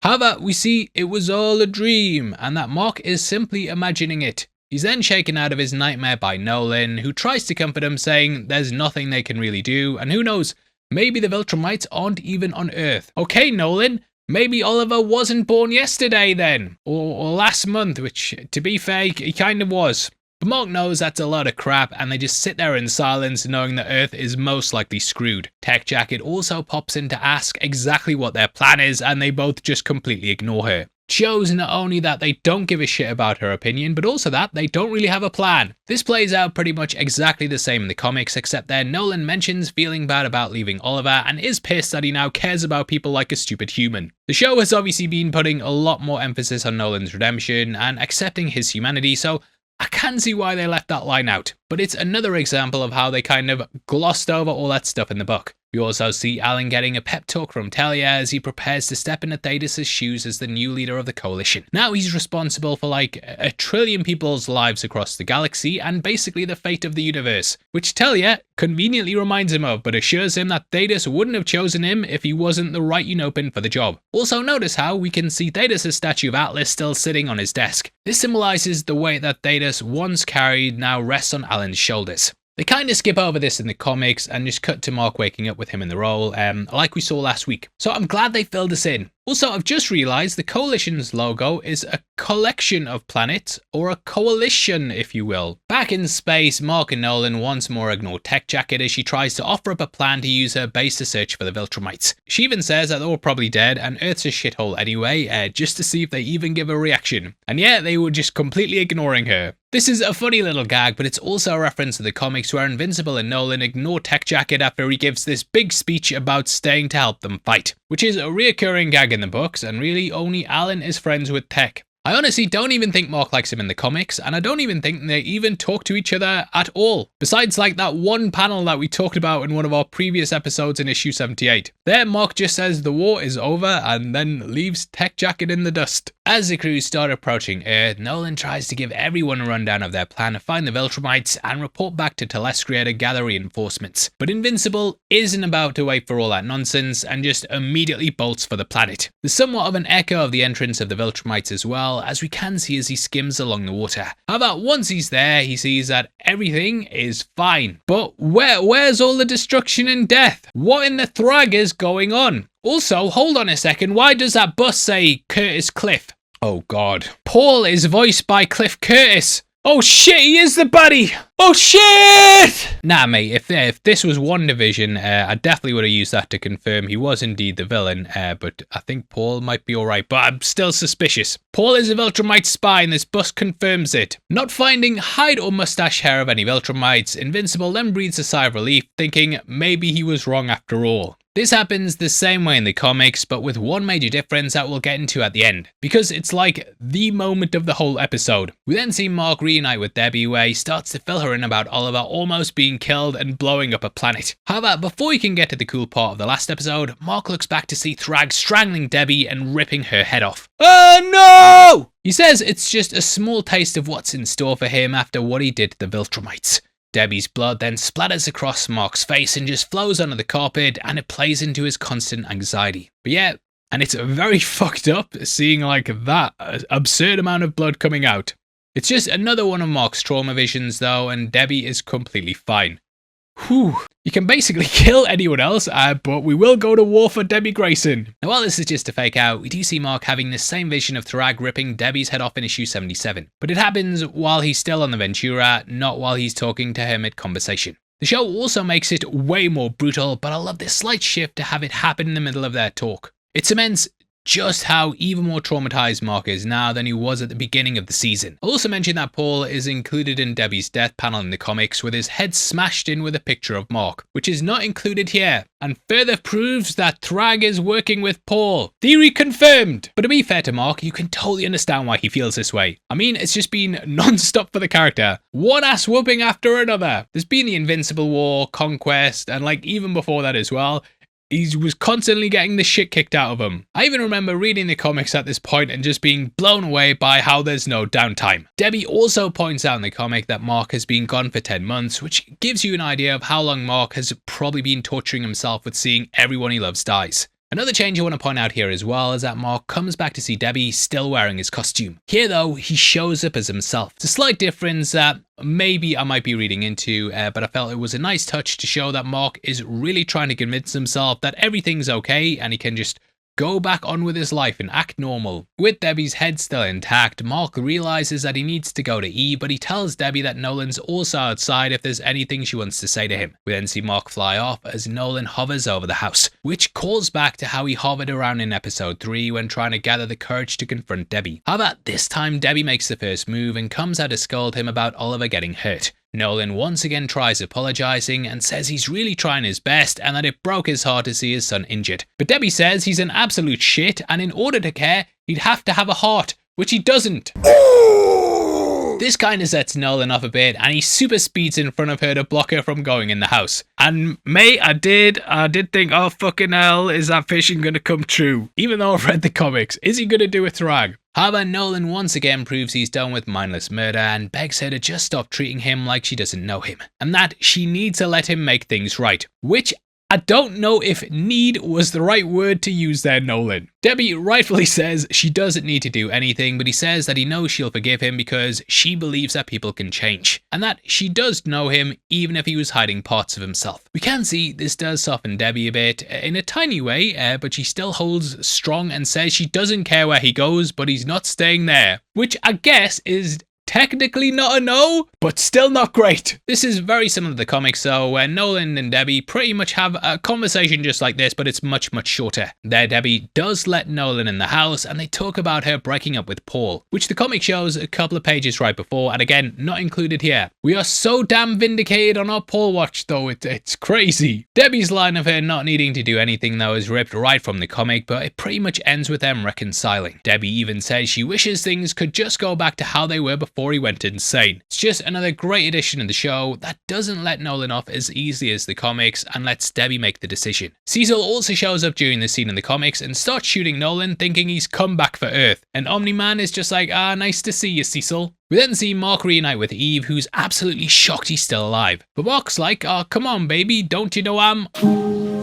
We also see the title card fully break away into space, and then a bright light regenerates it back to its original white background. This represents a new beginning for Invincible and potentially the Viltrumites after all the characters have gone through. The white uniform of the Viltrumites is now cracked away, and that's gone with the destruction of their planet. Now, Mark's ready to build something new along with the Viltromite as well, and this title basically works to take us into season 5. After having a spicy reunion, we then see Eve catching Mark up on everything he missed while in space, which include her powers being back and putting Invincible Inc. on hold while she focuses on going back to school. She also mentions how she's put on a couple of pounds, but Mark plays it smooth and says he just noticed how much he missed her. Mark also admits to Eve that he's not really doing okay and that if the Viltrumites do decide to come to Earth, there's really nothing they can do to stop them. This is pretty different from the comic where Mark apologizes to Eve for leaving and talks about how hard it must have been for her. He comes in and sees she's put on a lot of weight and is crying, and it's like a big shocking reveal. And I'm not being nasty there either. But yeah, I got some flashbacks to around the time. I mean, this has always been a controversial thing, and people were even calling her Fatum Eve, and it's just one of those things that people have wondered for a while, like how are they going to handle it in the show in 2026? Obviously, the show's taking things in a more mature direction rather than it being played as like, I don't know, something to be ashamed of. For the show, I love how we see Mark being more vulnerable here with Eve and giving him a chance to unload some of his grief. Also, love how the show has Eve going back to a more normal life, while when Mark's gone in the comics, she was basically just hanging around waiting for him to get back. In the comics, she not only keeps Invincible Inc. going with Bulletproof, but also stays at home with her parents just because she doesn't really see a point in leaving without him. Here we see that she's taking the initiative to start up her classes again to continue helping people without her powers, and is staying at home to help her dad after he hurt his back. Again, it gives Eve a bit more of her own character growth that doesn't fully depend on just being Invincible's girlfriend. Mark also doesn't tell her about the Viltrumites coming to Earth in the comics and only mentions that he was in a coma for a while. Yeah, you left out some pretty big details there, some gut-wrenching details you could say. However, Mark admitting his fears to Eve is another way the show puts Eve and Mark on a lot more equal footing in their relationship. We then hop on over to the GDA where Cecil and Donald are meeting with D.A. Sinclair and his girl to check out his new project. This is a trans-dimensional portal that he and Cecil have been developing to find Robot and Monster Girl, who, if you don't remember, are now trapped in the Flaxan dimension after episode 4. However, Sinclair is clearly much better at making murdering robots as a giant tentacle monster comes through the portal and nearly kills Cecil before Donald can smash the controls and shut it down. Also, almost pulls Sinclair into it, but in closing the doorway, it severs the tentacles, like some Marvel wizard finisher thing. This leads Cecil to shut down the whole thing, and it also leaves Robot and Monster Girl to fend for themselves. Now this is another new addition for the show, but it just sets us up for something later down the line that we'll probably see next season. We then head over to Telestria, which I always pronounce wrong, where Alan is struggling to step into his new leadership role. We witness as the other planetary leaders of the coalition grill him on where the Viltrumites went. However, Alan steps up and reminds him that it's a big galaxy and that Nolan and his sons are the ones who saved them. But the other leaders, especially the bird lizard lady, are still not having it. We also see as the Doran later takes a jab at Alan. He says they need strong leadership and asks if he's forgotten what the Viltrumites did to his people. Which, if you don't remember, they were nearly all killed by the Viltrumites and Alan was experimented on at birth to be able to fight them and save Europa from extinction. Dude was literally born for this shit. And this is why the line's little comment cuts so deep. However, once again he steps up and says as much as he loves having this conversation, they're doing everything they can and that when they find them, he will be the one to decide what happens next, and he then ends the meeting. That is a fucking leader right there. We do get a scene similar to this in the comics, but it happens way later in issue 122. There it's about a different subject, but here it emphasises the immense pressure that Alan's now under in finding the remaining Viltrumites. This also sets us up for some big reveals down the line, which you'll have to tune into our Season 5 prediction breakdown if you want to hear more about. But I will say, watch the alien lizard bird lady. The way she lays into Alan, you can just tell she's trouble. Back on Earth, Mark then continues trying to return to his normal life, and we catch up with him hanging out with William, Eve and Rick at Upstate University. While telling William and Rick about his adventures in flying through a planet, Mark turns the corner and is met with another PTSD flash. Everyone on campus has been torn apart and he sees Anissa rip William's jaw off his face, much like what happened to his brother. I feel like the PTSDs and the deaths around them are kind of building off the back of the last episode, as we have Debbie's head being pulled off like Thaddeus' was, and this now being a repeat of what happened with Oliver. And clearly those attacks are burned into his brain. We then focus in on his mangled face as Mark's brought back to reality again. This is yet another new scene for the show that emphasises the tremendous amount of trauma that Mark's now gone through, not only in this season, but throughout his entire career as Invincible. Also, love how the show brings us back to Upstate University for this scene.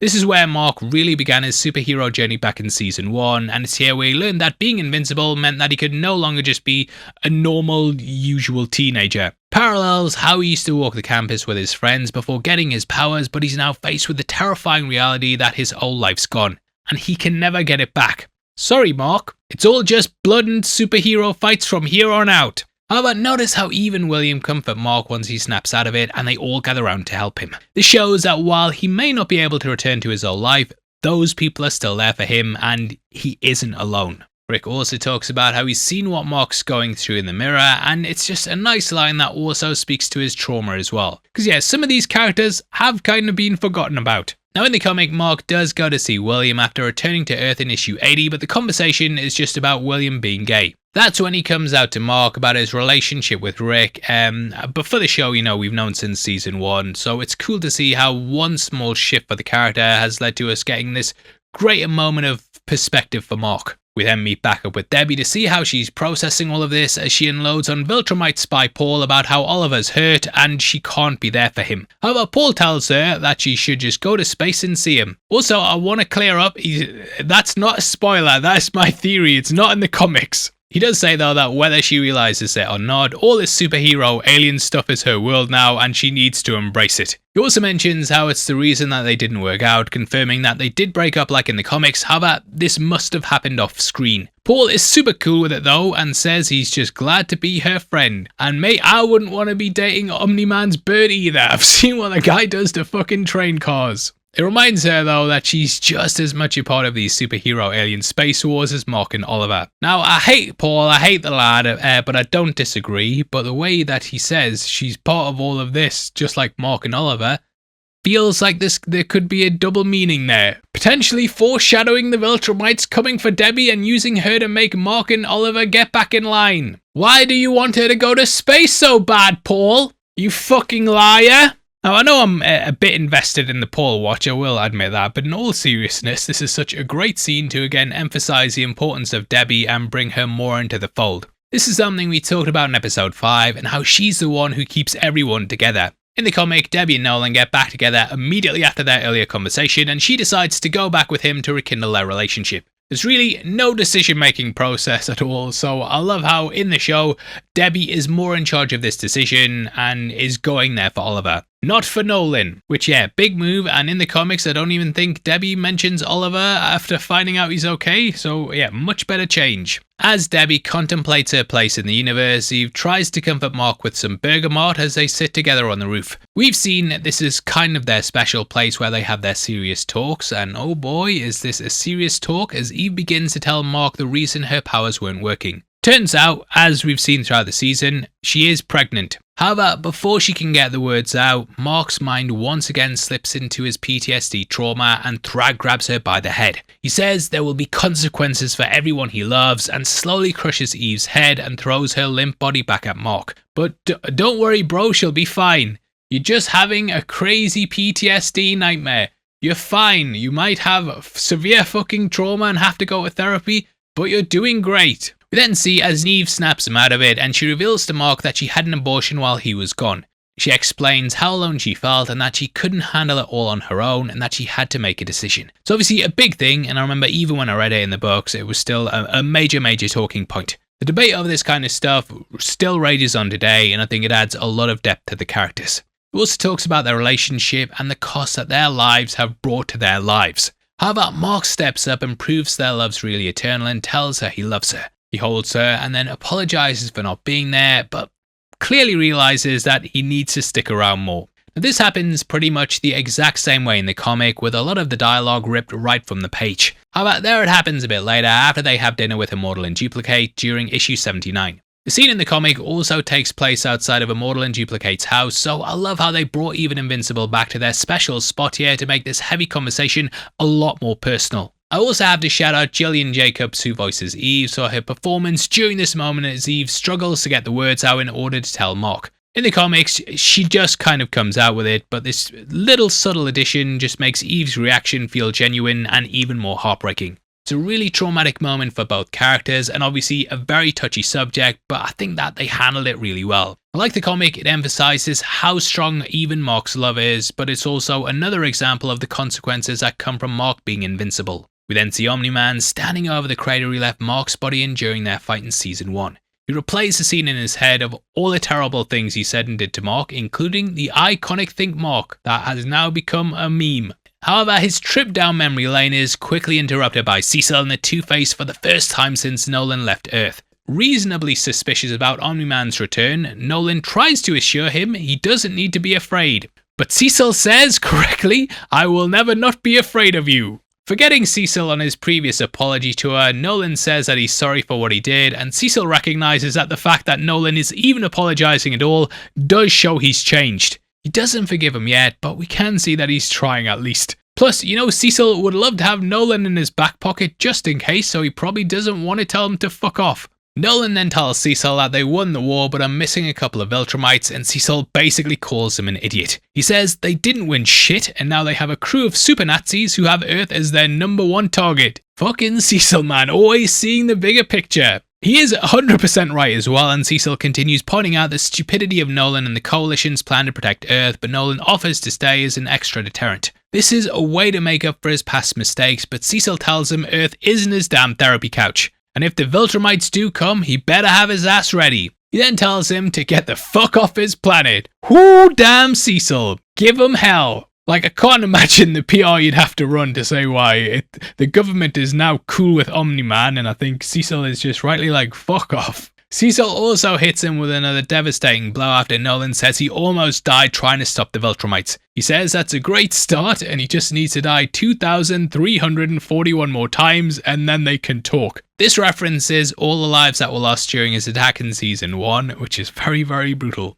But again, I love how Nolan's constantly being reminded of his past. It mirrors how his apologies about there being art also went terribly, and again shows that when he's faced with something he just can't punch his way out of, the words actually hurt him more. We see this perfectly represented by the look on Nolan's face as Cecil leaves. Now, as I mentioned before, in the comics, Cecil and Nolan's reunion happens when he's still at Debbie's and Cecil just pops in through a portal. And Omni-Man's like, oh hey man. We then see him pop up in issue 79 and Cecil just immediately brings Omni-Man back into the fold. He walks him through the GDA as everyone stares and says it's probably a good idea to keep a low profile while they're there. Absolutely zero conflict between the two. And that's basically all that we see of them together. We then see Mark and Eve having another tough conversation as Mark fully breaks down over everything that's happened. He's torn about how he wasn't there for Eve and just made things 10 times worse in space by giving the Viltrumites nothing left to fight for. He says that he's terrified because he knows that he will eventually have to leave Eve again to fight the Viltrumites whether they come to Earth or not.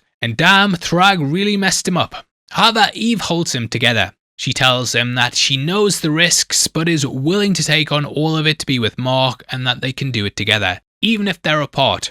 And this show really knows how to hit you in the feels. We do get a similar scene to this in the comics, but Mark's meltdown is about a different event that happens later on and Eve doesn't really have much to say. The scene here is a lot different but such a great moment to show us just how strong Mark and Eve's relationship is. Both of them are there to pick each other up and face whatever comes their way. I also love how we get to see Mark have this full meltdown that's been building all season and be so vulnerable with Eve. Forces her to take charge and stop Mark from spiraling. Things play out a bit differently in the comics as far as the timeline of the events of the episode, which we will get into in just a minute, but Mark is pretty much fine after returning to Earth. He's a little freaked out on his way there, but pretty much just goes back to business as usual once he's arrived. Similar to Nolan in the show, Mark is constantly reminded of his failures and haunted by the impending consequences. This forces him to really sit and process how him trying to do the right thing affects everyone else. After their tender moment together, Nolan shows up to tell Mark the venture is ready and that he's heading back to Telestria to be with Oliver. However, Debbie then shows up and decides she's going with Nolan too to make sure Oliver's okay. Nolan then awkwardly asks about Paul, who's a fucking Viltromite spy, and Debbie says they broke up months ago, but that he's a great man. What? She even mentions that he's offered his help and for Mark to call him if there's anything wrong with the house. At this point, do I even have to say it? Also, I love the little moment here when Debbie tells Mark she would do the same for him and that Oliver's no different. Because again, in the comics, she doesn't really mention Oliver or show too much concern for him. She does mention wanting to see him, but's more excited about exploring space with Nolan. So it's nice to see the show make a proper point to show that Debbie loves him just as much as Mark. And he isn't just some alien baby that got lumped with her. As I mentioned before in the comics, Debbie and Nolan just get back together after Nolan returns to Earth, so this scene is a lot more cheerful there and they just leave immediately. In the show, Nolan says the ship can't land and thus the pair have to touch each other and have a moment flying together. Now obviously, Superman the movie showed us that nothing woos a woman more like taking her flying, and it's a nice addition to the show with them getting closer but it being very awkward. We also see Nolan trying to soften Debbie up by showing her a view of Earth from space. This shows that Nolan is slowly making some progress as it does soften her up. He almost touches her though but decides not to, showing that he's also showing respect and showing restraint. In the comics, they just immediately start banging and we then catch back up with them in issue 85. But yeah, this is a lot more how it would happen in real life. Like, it wouldn't happen in real life, but you know, if it did happen, this is more likely how it would happen. Back on Earth, Mark then meets up with Cecil about their monumental fuck up in space and asks him for a full debrief on what happened so the GDA can prepare for the worst case scenario. Cecil also tries to confront Mark, saying they'll figure it out, but is then stabbed through the chest by Thrag. It reminds Mark that there's nothing Cecil or anyone else can do to stop them until Cecil snaps him out of it. Mark then admits that he's not okay and asks Cecil to set something up for him to get professional help. This is a new scene for the show, but again shows how Mark isn't alone and has people who care about him. We then cut to a now empty Grayson house where Mark sits alone in his old bedroom. It's been a long time since he came here to chill, and it highlights how you can never truly go home. He's trying to process everything that's going on, and this is his first real moment on his own in quite a while. Quickly, I also want to go through a couple of the posters that we see on the wall. As we know, he's got a Saiyan's dog poster, which he has had ever since season 1. There's also a poster for one of Nolan's novels called Hate Tribes on the Planet Wreck. Beyond that, there's a poster for a rockster named Rox Lobster, and there's something called Ultra Skull, which is a reach but does look like how Thrag looked when his face turned into a skull after Mark punched him. We have talked in the past how the cover was also clearly a Viltromite guy, and maybe, the skull doing that thing was something Mark was afraid of as a kid, and then saw that projected onto the Grand Regent Thrag when it became his greatest fear. Does that make sense? Granddaddy Thrag. However, as we see, like always, Mark isn't truly alone, as Eve is there again to comfort him. She suggests he goes flying without a destination or looking for bad guys, but just goes to clear his head. We then follow Mark as he flies across the earth and past some of his old battle sites, including the cliff his dad beat him at. He then goes up into space. This is to the song Fragments from the Decade by Death Cab for Cutie, which I did enjoy. Looking down over Earth and finally taking a moment for himself, this reflects the scene with Debbie and Nolan. Something that's happened a lot throughout the show as well, with Mark often going to space and the moon to take a break.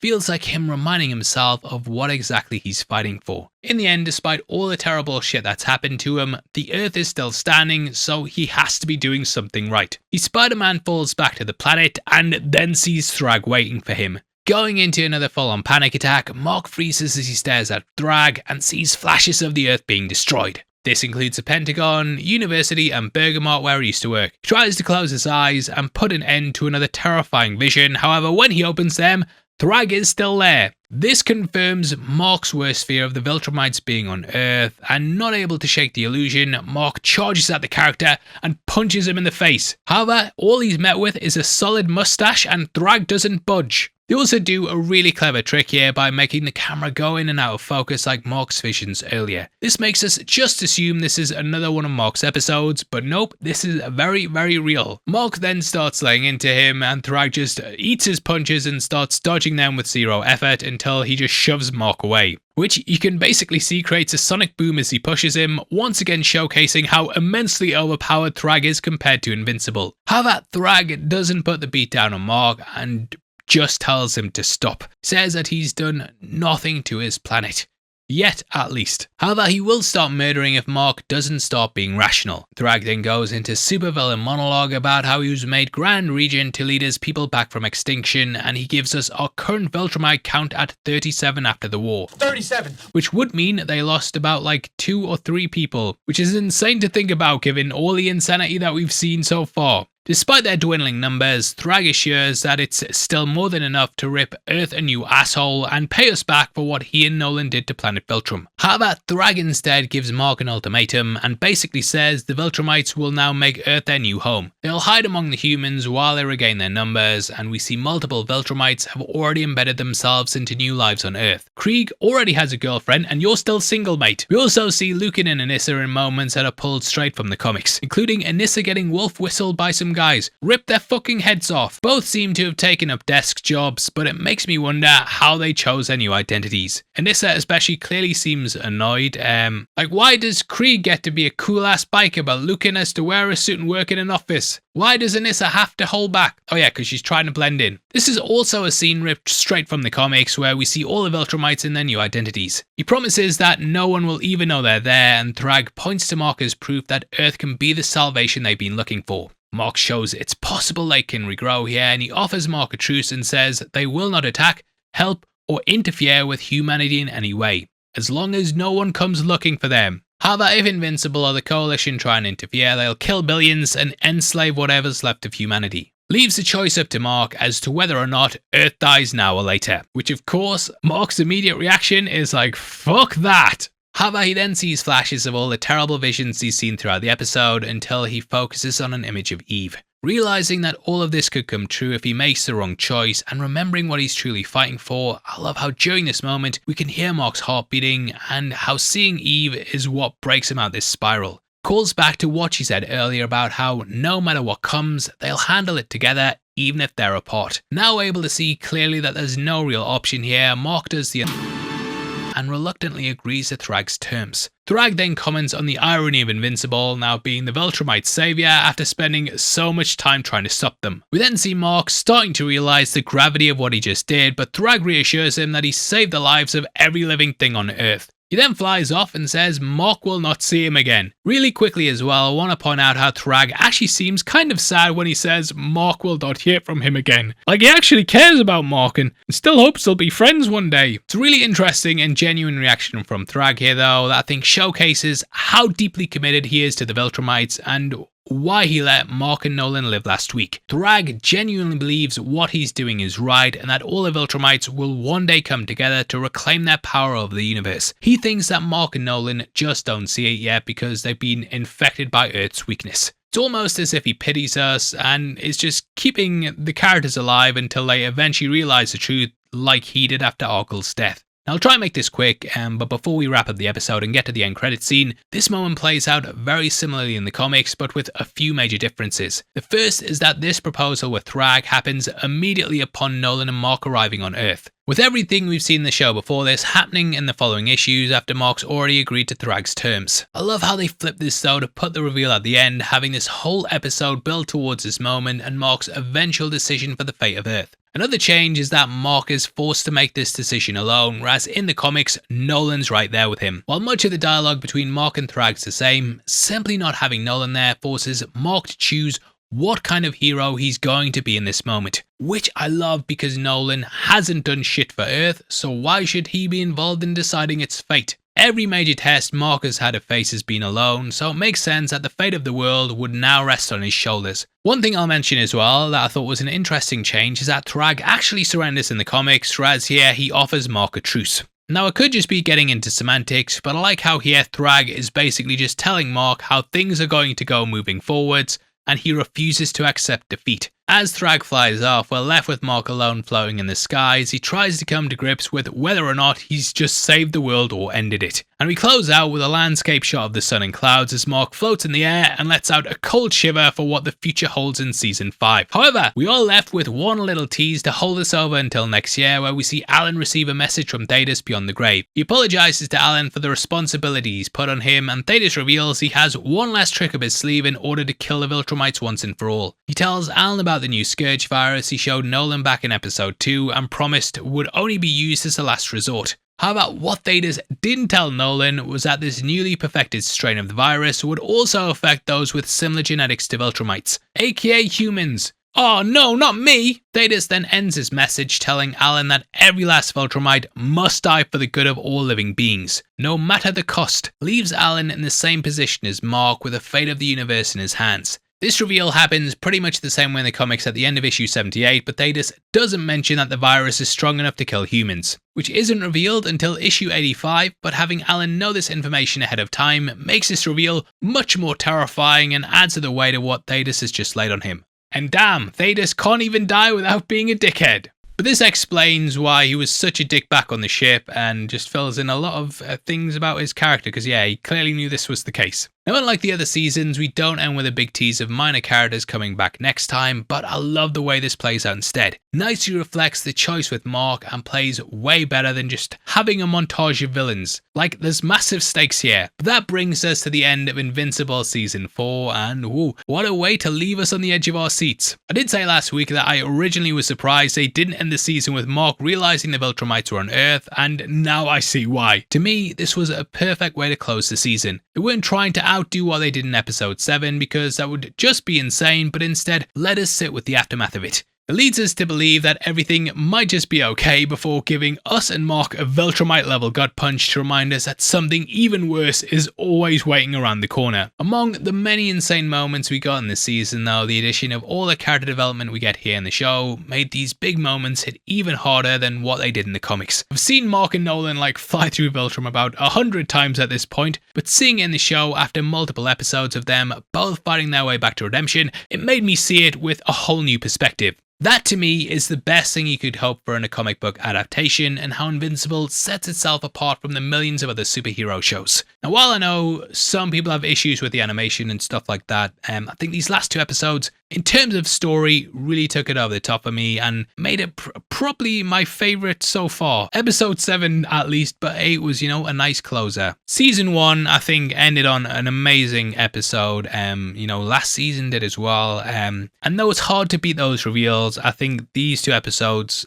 as a final arc work really well. Also, it's insane that we've already reached the end of another Invincible season, but I think, yeah, they've absolutely nailed it again, and I can't see what other terrible things they have in store for Mark next. If you also can't wait and want to find out what happens as well, then be sure to subscribe and stay tuned for our breakdown of what we think we'll see in Season 5, which will be dropping on the channel very, very soon. And if I can brag a bit, or thrag a bit, if you checked out our prediction for Season 4 last year, we fucking nailed it. So we've got a pretty good idea of how things are about to go down if you really can't wait for next season. Or if you're like me and you watch the stuff and then forget about it by the time it comes around. But I want to say thank you for all your support over this season. It really has meant a lot to me. The views have been insane. The comments have been incredible. You've just made it such a joy to cover, and having the audience we do, I genuinely feel so lucky that you guys are here to support the channel and watch me talk about comics and Invincible, because it's just something I love, and I'm getting a bit teary-eyed, but I just want to say thank you. Huge shout outs to our Invincible expert researcher TJ for all his work on the season as well, and he's been an absolute gem throughout. But yeah, it's been such a fun time analysing these episodes with him, and give him a follow, or better yet, just subscribe to our channel on his behalf. As always though, I'd love to hear your thoughts below, and if you want to follow us on Instagram and keep up to date with what we're doing, then make sure that you check us out at Heavy Spoilers. Did you know as well that members of the channel also get early access to videos like this every single week, and if you click the join button for just 99 cents a month, you'll get a breakdown a week before anyone else. If you want to see what else we're covering, we're also going through The Boys, and of course we'll be covering that for the rest of the season. If not though, huge thank you for sticking through this video. I've been your host Paul, you've been the best, and I'll see you next time. Take care, peace.